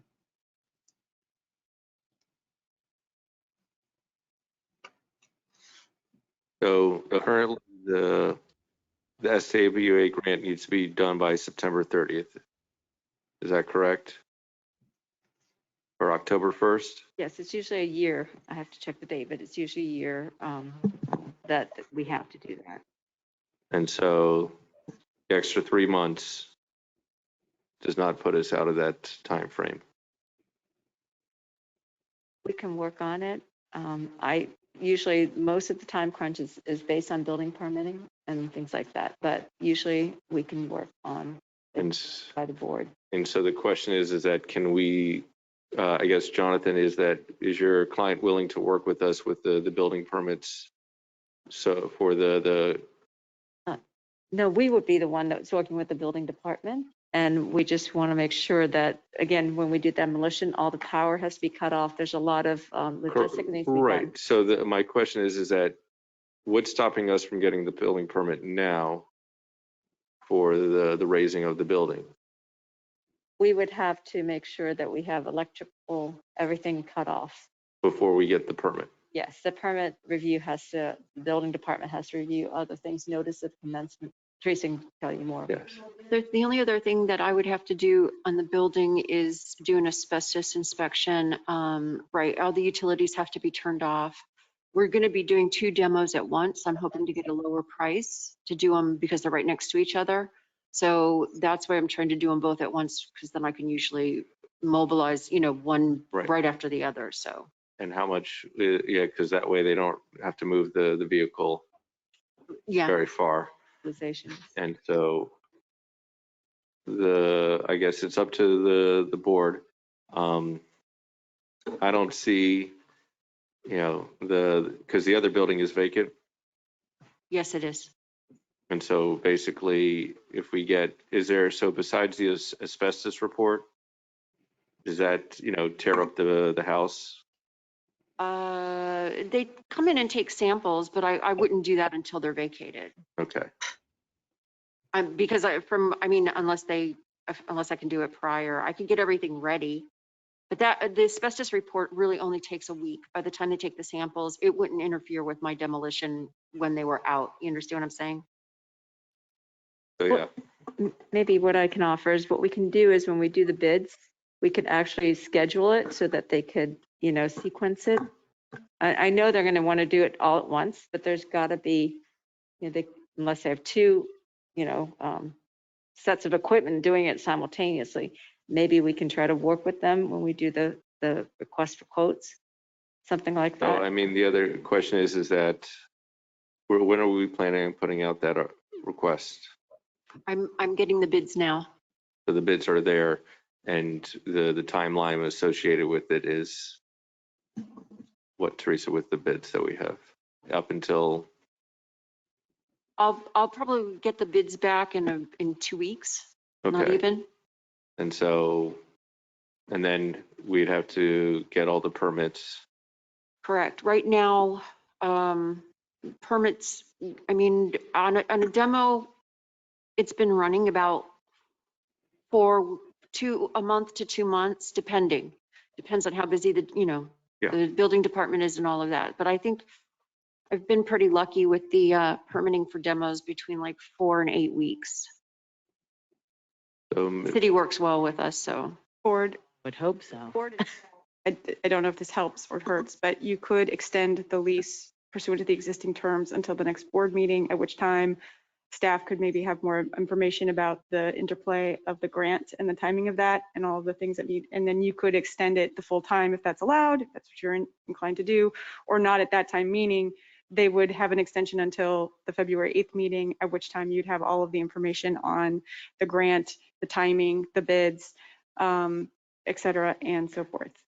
That we could also maybe present a lease amendment for you that would have the terms, because one of the terms. The current end date is 2020, February 28th, 2022. No, it's January 23rd, this month, 2 weeks. So I'd like to say that the new end date would be, based upon the CRA staff recommendation, is February 28, 2022, and that it would be brought back to the CRA at the next meeting for an update. Is that something your client is willing to do? Sir, I mean, we'll take anything we can get. So, I mean, we appreciate the board and the CRA staff. Yeah, I'd like to come back. I'd like to see where we're at. Obviously, you guys have worked with us all along. And like I said, your generosity, means a lot to me, and my clients have dealt with nothing but amazing experience with you guys. So yeah, if you can give us till the end of February, but we can discuss it again on February 8th on the agenda. I mean, if that's what you can do right now, that's what I'm going to take, sir. Chair. Yes.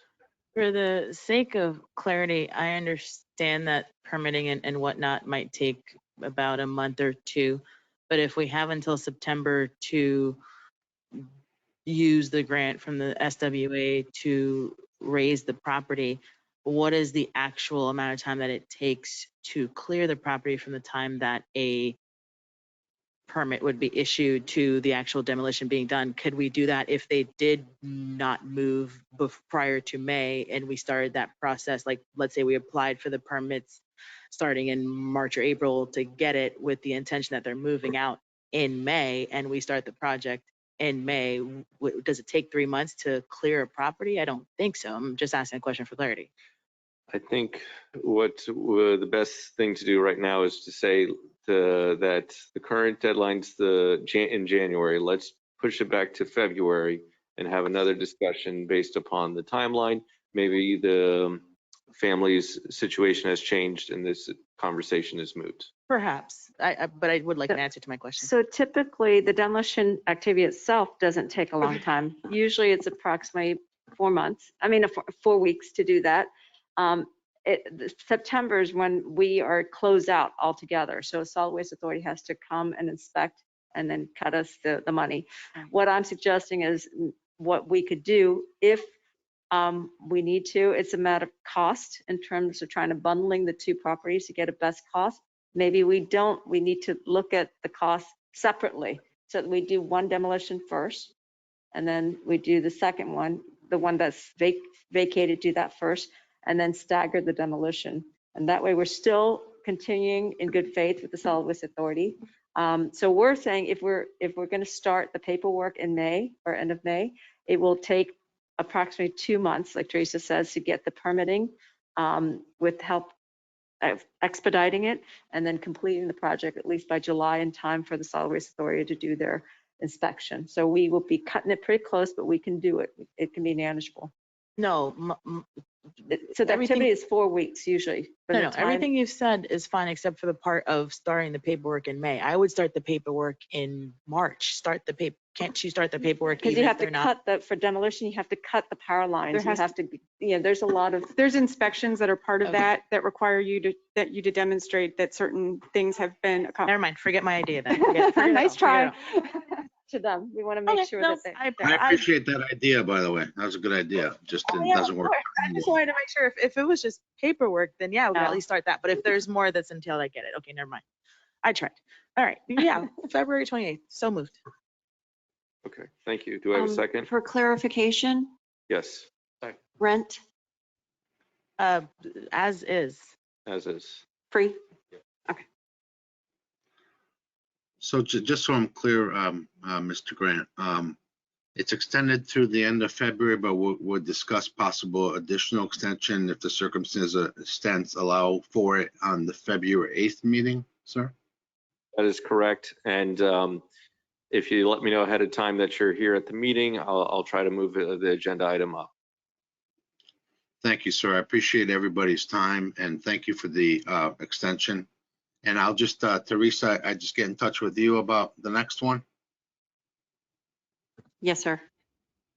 All right. Thank you, everybody. I appreciate your time and generosity. Okay. Thank you, board. All those in Maybe favor, excuse- state so by saying aye. Aye. Hearing none, motion passes unanimously. Yes. Thank you. Question to staff regarding that notion of not bundling them. What anticipated cost savings is there with the bundling of the two properties in one demolition? You know what I'll do tomorrow? First thing, I'll resend out just a clarification to the demo contractors to separate them, put them together and separate them. I don't know what the cost savings would be at this point. To me, that's other than one, being able to fulfill the grant in a timely manner for the inspections, two, building in some buffer because God forbid anything happens and all of a sudden there's a 2 or 4 week delay and we're anticipating on finishing in August and now it's September and we're on the deadline. I would need to know those numbers on the bundling and the non-bundling because if the cost to give the tenants an extra 30 or 60 days was thousands of dollars to the taxpayer by not bundling them, that would be a concern to me because then Me too. I would rather, I'm not saying this, but if it was going to cost an extra $5,000 to decouple them, it'd be easier to give them $4,000 to get out and find a place for 30 days, so there's a cost variable there. Thank you. All right. Now we go to CRA projects in progress. Unless the board wants to take a little 5-minute break, we're going to power through. I'd prefer the break. Can we actually take 5 minutes though? Yes. Thanks. Okay. Let's begin.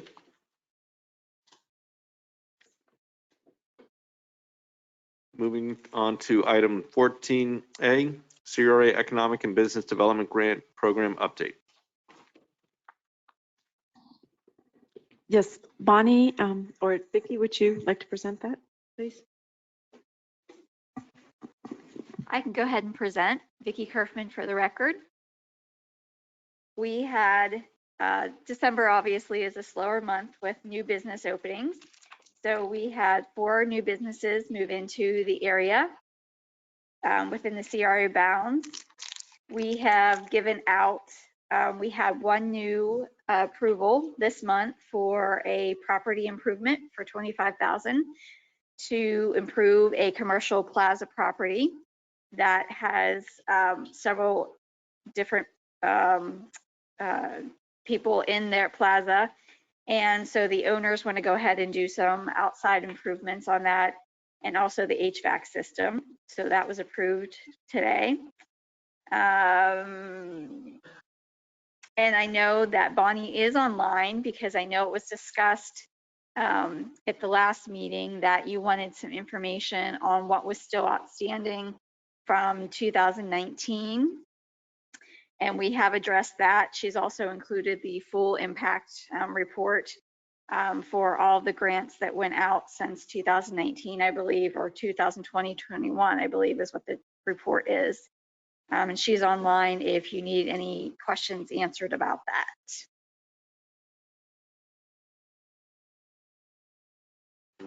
Nope, no questions. Next is our social media update.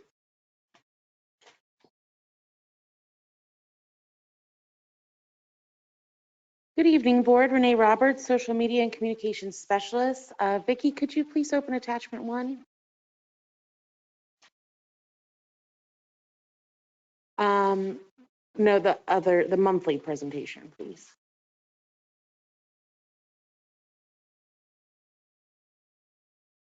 Perfect, thank you. The BBCRA's social media pages were utilized to promote businesses throughout our district and encourage residents to shop and dine locally during the holiday season. These posts that you see on the screen promoted Artsy Living Studios winter camp and holiday shopping at Schur's Chocolate. Next slide. The post on the left was a business promotional video to promote and celebrate Hurricane Alley as a business in Boynton Beach for over 25 years. And the post on the right was a part of our hashtag Shop Local Holiday Shopping Guide that we shared throughout the month of December to provide gift ideas from local businesses. Next slide. These project posts were shared to promote the Heart of Boynton Village apartment project commencement and Centennial Management's job fair. Next slide. These are examples of posts that were shared to promote the 49th annual Holiday Boat Parade.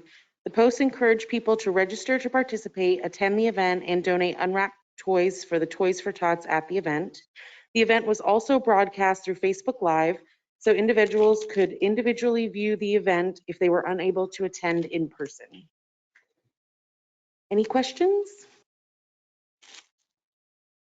Nope. Okay. Thank you. Social Media Outreach Program first quarterly report. That's also me.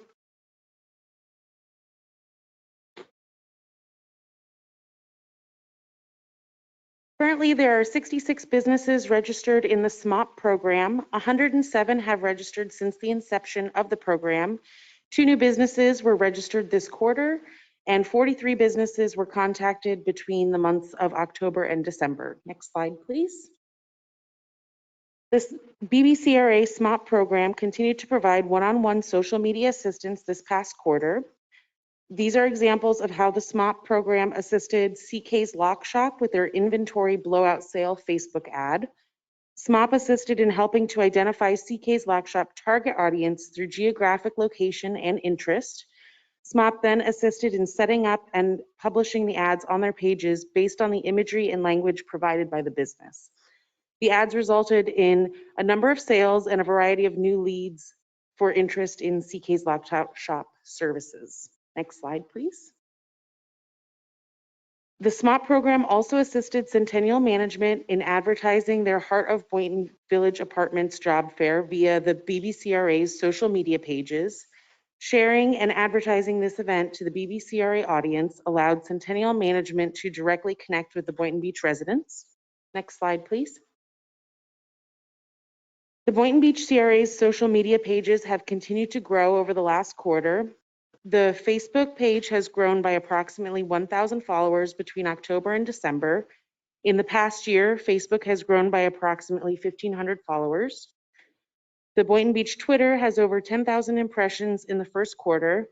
Compared to last year at the same time, Twitter has reached a slightly smaller audience, but achieved a more consistent day-to-day reach than the previous year. Next slide. The Boynton Beach Instagram reached over 14,000 users in the first quarter and over 23,000 users in the past year. Next slide. Can you tell us the spikes? I would have to go back and look at the specific posts, but given to what I was looking at, it's right around the Boynton Beach Holiday Boat Parade. So I have a feeling that it had something to do with the boat parade projections and things like that. Perfect, thank you. Future projects include development of new social media strategies, continuation of the Bon Appetit Boynton Beach social media campaign, continuation of Boynton Beach Bucks, collaborations with the business promotions team for upcoming events, and coordination with the grants and projects manager to promote the SMOP program to prospective grant recipients. Any questions on the quarterly report for SMOP? Yes. Yes. How's the Boynton Beach Bucks program working?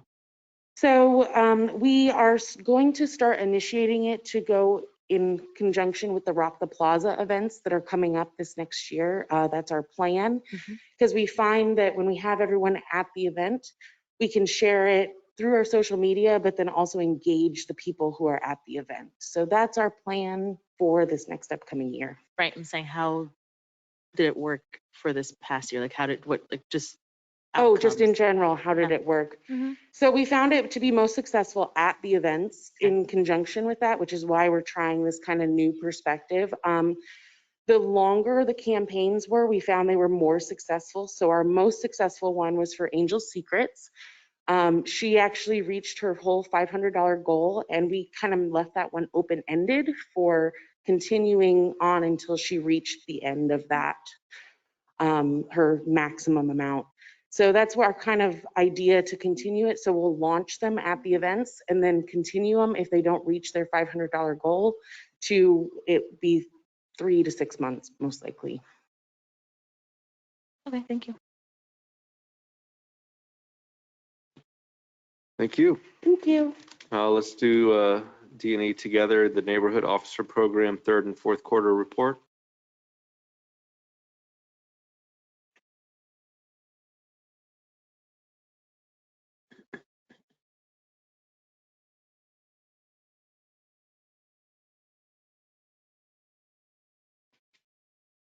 Good evening, Board. Sergeant Henry Deal, Boynton Beach Police Department. So this covers over 6 months. Like you said, the third and fourth quarter of 2020-21 fiscal year. So the over the summer, we did the swim with a cop over at the Denson Pool. We did a lot of activities because it fell into the summer months. So if you flip to the photos, you can see where we did like kids, cops, and cones over at Boardwalk Ice. We did the, like I said, swim with a cop at Denson Pool. We did back to school events toward the in the fourth quarter, at the beginning of the fourth quarter. But we also did a National Night Out. That's the crime stats. So one of the things that, has been in the news is regarding the off-highway vehicles in the city. Is there anything that our neighborhood officer program is doing in regards to off-highway vehicles? We haven't done anything specifically. What we can do is do education. Take the message to the younger individuals that are riding them and see if we can curb and educate the behavior. So, the information that I want to make sure that we have is that, because under the law is that anybody under the age of 16 can have a 149cc dirt bike as long as it's not on a public road. But it's trying to make sure that everybody understands what is safe and what is not safe. And one of the things that I saw is that a electric scooter that can go up to 20 miles per hour is considered street legal as long as it's governed at 20 miles per hour. Or under, yes. And so that's something where we want to try to educate what is legal and what is not. So the e-bikes, that's an aspect of motorized vehicles that can be used for transportation. And so it's trying to understand that, I believe it was no one under the age of 16 should be on an ATV. Driving on the roadways, no. No, I know. I'm just saying in general. Well, under certain circumstances, you can drive an ATV if it's in the, on a private land or something like that. But is there an age? I don't know off the top of my head the research. So yeah, if you want to look up what the age limit for ATVs. Right. Because they're, like I said, with the motorcycles, there's a certain age limit for size. Correct, the CCs. Yeah. The engine size. And so, yeah, that's, hopefully we create a program and give people an understanding of what's safe to do on our roads and what is legal versus what is not safe and what is illegal. We have to do so, like I said, to educate and to curb the behavior and, mostly listen, learn, and educate. That's going forward. That would be the plan. In addition to what the chair just stated, have you looked into or will you look into what other cities are doing to combat this particular problem? And see where we fall, what we can pick up maybe from them? I have not, sir, but I can. Would you Yes. do that? Yes, I can. Okay. Yes, Thank I you. will. Thank you. I do want to address Mr. Preserve. One of the things is his previous meetings was about the crime stats. Our new Premier One doesn't do mapping anymore, so you'll see the crime stats change a little bit. We're working on getting a mapping system for you, but right now it's just a chronological of the crime stats. So you see a little bit of change in the fourth quarter, and this quarter that we're in, it's just ending the first quarter of fiscal 21-22. So you'll see that right there. So just a little change up until we can get the mapping back online for you. Just want to let you know. So. Thank you. I appreciate that. Questions? I think that's it for me. For now, yeah. Thank you. Next, we have update on the 115 North Federal Highway Infill Mixed-Use Redevelopment Project. So I believe we got some people there on the internet, or they all leave.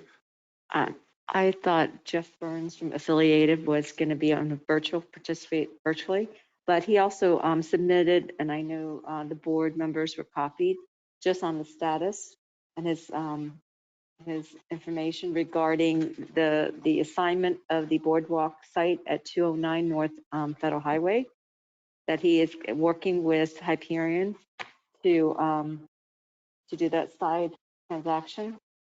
And he's willing to explore certain things, but he does want to make sure that, we are still staff, the city staff and his team are still working and moving forward to a positive outcome so that we can get the terms to the board within the next 45 days or so. So I'm reading one of his paragraphs is that we need to incorporate some very basic language into our agreements with the CRA to give them flexibility. And so I want to make sure to give consensus for that. Because I do want to see that as part of the project. And I agree that there should be no ties for any sort of TIF agreement with Hyperion for the transfer of this property, and that we should try to make the transfer simple and easy to keep in line with their current timeframes. And do I have a consensus with that? Yep. All righty. And I guess Twee, you'll give us an update. Yes, so we've met since the board has selected the affiliated group. We've met once in December, right before the holidays. Then we learned about the assignment, which is on December 23rd. Unfortunately, with the holidays and trying to coordinate another follow-up meeting with city staff and CRA staff is difficult, especially when you will be, the board and city manager will be going to Tallahassee tomorrow. So we are looking to schedule something the week after MLK holiday, so the 18th, and we're coordinating and the assignment was to have staff take a look at the agreements that affiliate had forwarded to us to see what we can take out of that. And there'll be two agreements with the city. One is the possibility of the garage or the leasing back of the unit of the spaces, and there'll be two with the CRA that Jeff has given to us. One is a purchase and development agreement, and the other is a TURFA agreement. So we're looking with our attorneys and legal counsel. Can I clarify one point? Just want to be really transparent. They were titled development agreement and TURFA agreement. What they really are term sheets that outline the basis of terms that will ultimately be turned into a formal TURFA and purchase and sale agreement. But to date, there isn't an actual TURFA draft and purchase and sale agreement draft. The terms are the most important part. Obviously, we have lots of example agreements into which we can plug those, and that's what will be presented to you in February. But I just wanted to be clear that they're titled that, but they're just really the meat of the agreement term sheets at this point. Yeah, I think they're, Jeff had just given us examples of what he's used. So we would bring back to the board terms for those agreements that the CRA has or will be dealing with affiliated. So yes, those agreements are just his help, his assistance in helping us move some of those items along. So no, I do not see them on. And so hopefully they didn't think that we forgot about them. But I guess the question then is the big thing in my mind is the garage. I know that as part of the agreement, they have to work out a deal with the city. Is that correct? Yes, the proposal requires that they build the garage and then sell it back to the city to maintain and operate and receive any revenue of that for in return approximately $10 million for the cost at the purchase price of the garage. So when you say build, do you mean that the city finances it or do they finance it? They will finance and build the necessary parking for their development as well as the additional 150 spaces that are allocated for public use. So they will do that, but they'll sell back the garage to the city. And then also one of the things that we are negotiating also with them per board direction and consensus was the 118 units, the 50% of their 236 units, rental units, will be preserved for perpetuity for affordable housing. Those are the main terms. The others obviously will have, the standard development timeframes as well as working with them for aesthetics or any other requirements that is needed for site plan approval as they proceed. Jeff did say that his team is willing, once the terms are coming to a good place, he can release his team to start doing planning and zoning and more conceptual design to submit. So. Yes, Board Member Katz. Tweeted, are we able to put into the agreement some language that there is an understanding that pursuant to some of the comments that Kim Kelly made earlier and prior to that, comments that were made during the presentation and selection of affiliated, that the phases or however they decide to build it needs to incorporate the expeditious building and outfitting of the new Hurricane Alley to minimize at this point for affiliated any costs associated with that move from Hurricane Alley 1 to Hurricane Alley 2, so that it doesn't become a $300,000 liability on us for some reason. Yes, as part of the purchase and development agreement, if you recall, that piece of property was purchased by the CRA for 900-something thousand. We're hoping, as we're giving the land to affiliated to do the development, that gets counted in there to make sure.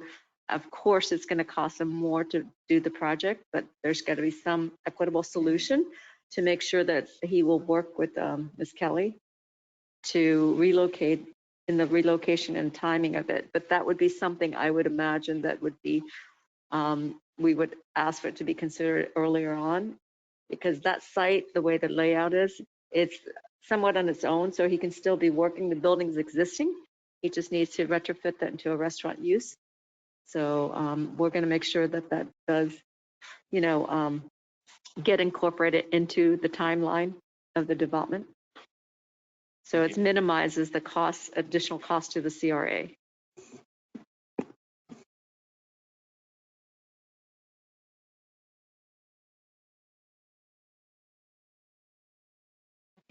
Any other questions? None? Next, we have a project update for the Boynton Beach Boulevard Complete Street project. Good evening, board.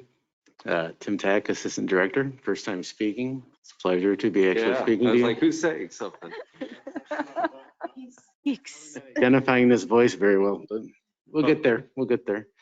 I just wanted to briefly go over this. For the public benefit, the project consists of complete street improvements along Boynton Beach Boulevard between Northwest 4th Street and US 1 Federal Highway. The proposed improvements consist of lane width reduction, the expansion of existing sidewalk on the south side of the Boynton Beach Boulevard to a 15-foot shared use path and to a 9-foot sidewalk on the north side. The addition of pedestrian lighting and the installation of one mid-block pedestrian crossing. Get that? Again? We did get a mid-block? It's not shown on the design, but that's going to be one of our comments. Okay. Enhanced connectivity to the Intercoastal Waterway and City Marina is proposed by adding shared lane markings, also known as sharrows, from US 1 to the Intercoastal Waterway. On November 30th, 30% design plans were completed and distributed to the city and CRA for review, and those comments have been being sent back.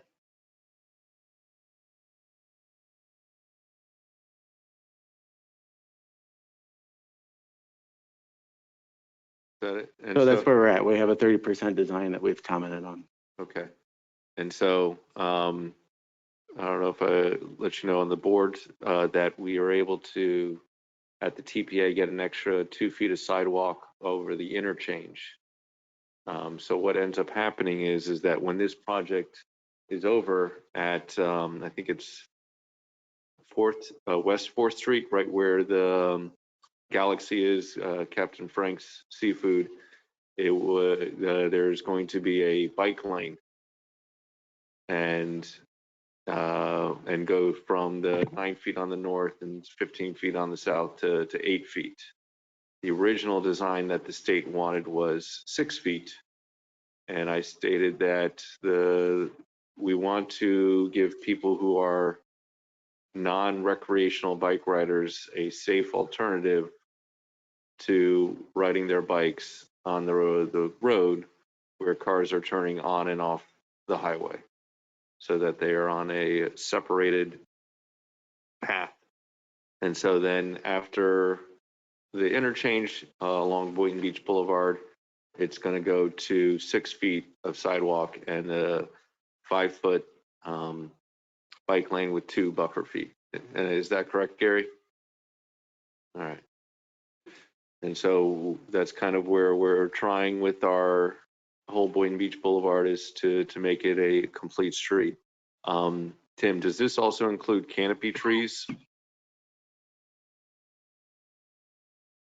I didn't see that as a part of the design yet, but Yeah. I believe it's the intent of the design to include Right. the trees. DOT no longer does landscaping as part of their roadway work. So they have begun to start looking at, right after this project is complete, they're going to go forward with the landscape improvements on there. So they don't, the reason why is they really do not want the roadway contractor to be responsible for the survival of those landscape that's being installed. So they're going to do it as a separate project, and we'll have to fund that separately through another funding mechanism. So that will be done after the roadway project. So I know that there's Completed. currently some buttonwoods along Boynton Beach Boulevard. So all those are going to be taken out, and hopefully we get some taller, better canopy trees that don't have knees, so to speak, to lift the sidewalk. That's correct, sir. Okay. And I guess, how are we looking with funding? So that's what we'd like to, in Tim's report, he did, we currently have approximately 500,000. We will need, according to our interlocal agreement with the city, an additional 500 for a total cost of 1 million. However, based on Tim's experience with these projects, because we approved them at $2018, By the time this gets under construction, let out for bids by DOT in 2024, we're looking at probably another 20 to possibly 30% increase in costs because of the rate that's going right now. So we would like the board to consider as part of the budget year, any allocation for 2023, approximately 750,000 for this project so that can be in place. DOT would typically want the money up front from the city. So therefore we would need to budget this on 2023, not wait till fiscal year 23, 24. That's we would like to ask the board to allocate this money with the next budget year, $250,000. Okay. Thank you. Next is the project update for the East Boynton Beach Boulevard Extension Streetscape and Parking Improvement Project. Okay, just for the public benefit, this is a streetscape work project. They will be improving the existing pedestrian areas, landscaping, street lighting, and the parking on the portion of the East Boynton Beach Boulevard, east of Federal Highway. And the advertisement for bid has been delayed the spring of 2022 due to structural condition of the retaining wall along the perimeter of the roundabout. A structural evaluation will need to be performed to determine whether additional scope and funds will be needed to address the potential structural issue. What is that roundabout for? Well, in our drawing, my name is Gary Dunmire, I'm the city engineer. The roundabout is not needed in its current capacity. And so in the redesign, it's going to be converted into diagonal parking. So people will be able to drive into it and have more parking. It can't do that currently as it's designed because there's a sidewalk around the perimeter. So what I'm trying to do is, what we are doing is we're removing the sidewalk, putting it in a curb, and then removing that middle island too to get more room for cars to be able to pull in there. I should get about 19 spaces when it's done. Wow. And so this is something that will be considered city parking if we wanted to put meters or anything like that for in the future, because I know that we do have signs that say 2-hour parking, I think. Right. But it's something where it being close to the marina, and we see that, what is it? The garage is getting $5 per space. It is something where the city could make some revenue for their parking authority. Board Member Katz? This is a tangent question for the CRA staff, I guess. And Gary, you might have thoughts on this too, but do we still have that pile of parking spaces just locked at the top of the garage? They're just sitting there, the CRA in the tower. There are spaces there that are open to the public. Like our parking spaces in Marina Village, do we have access to all of them? What do you mean? No, we don't. The CRA does not own. But well, the public parking spots, like that's all been resolved, or there's still. That item I'm not sure about. I know in Costa Costa there are some public parking spaces available. Costa Costa has public parking spaces and valet parking. Marina Village has unused parking spaces at the top of the building. That's top of the garage. So yes. Those are supposed to be public parking spaces? Nope. Those were, because they didn't allocate the parking spaces correctly, those are parking spaces to the tenants if they so choose to buy them. Gotcha. Okay. And so everybody bought the parking spaces in the garage, not on the roof. And they at least have one parking space per unit. Gotcha. I was hoping there might have been a solution to free those spaces from whatever prison they exist in. So yeah, if the CRA owns a unit in Marina Village, then they could start buying parking spaces in that garage to give out to friends and family. Okay. Thank you for the update and clarification. And I guess the only other thing is that, just out of the screen here was the Mangrove Park. is the CRA planning on doing anything with that equipment, or infrastructure that is there? Well, the existing park has been closed, and it's on church property, and the church wanted us to remove the boardwalk. What we're trying to do now is negotiate with the church for a land swap and possibly not have to remove and demolish the existing boardwalk. Right now, if we did have to demolish the boardwalk, it's more economical to dispose of the boardwalk as opposed to try to salvage it and repurpose it. Okay. And then I wanted to add one more item of clarification. The project, Boynton Beach Boulevard Extension project, designed to create more parking and and to beautify around what's commonly called Pete's Pond, is there was a force main break there just before Christmas. And it was a 20-inch force main that had been in place for almost 70 years. And so we are in the process with these plans of having that pipe replaced. It's been patched. There's no issues with it. There's no concerns. But in order to ensure long-term stability, we are going to replace that section of pipe.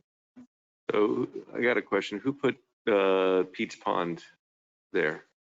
There was a no. Like, who actually put the name on the slide, or was it from an image? Oh, yeah, I didn't prepare the images, but it's probably been on some publications, right? So yeah, it looks like it's Google. You can see there's a marker for St. Mark's Catholic Church, but I guess that's something for the city commission to decide. But Pavilion Pond would sound so much better since we're talking about it.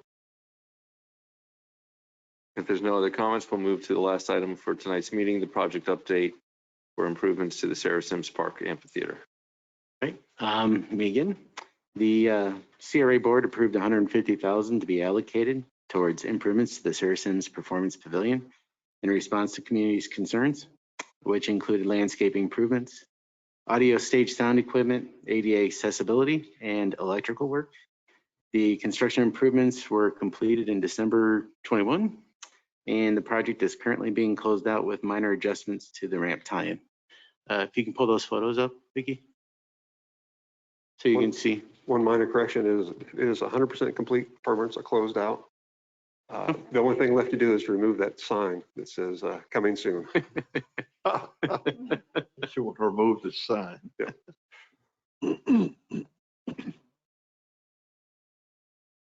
I will say that I met with Glenn Wise, I think his name is, the public art manager. And he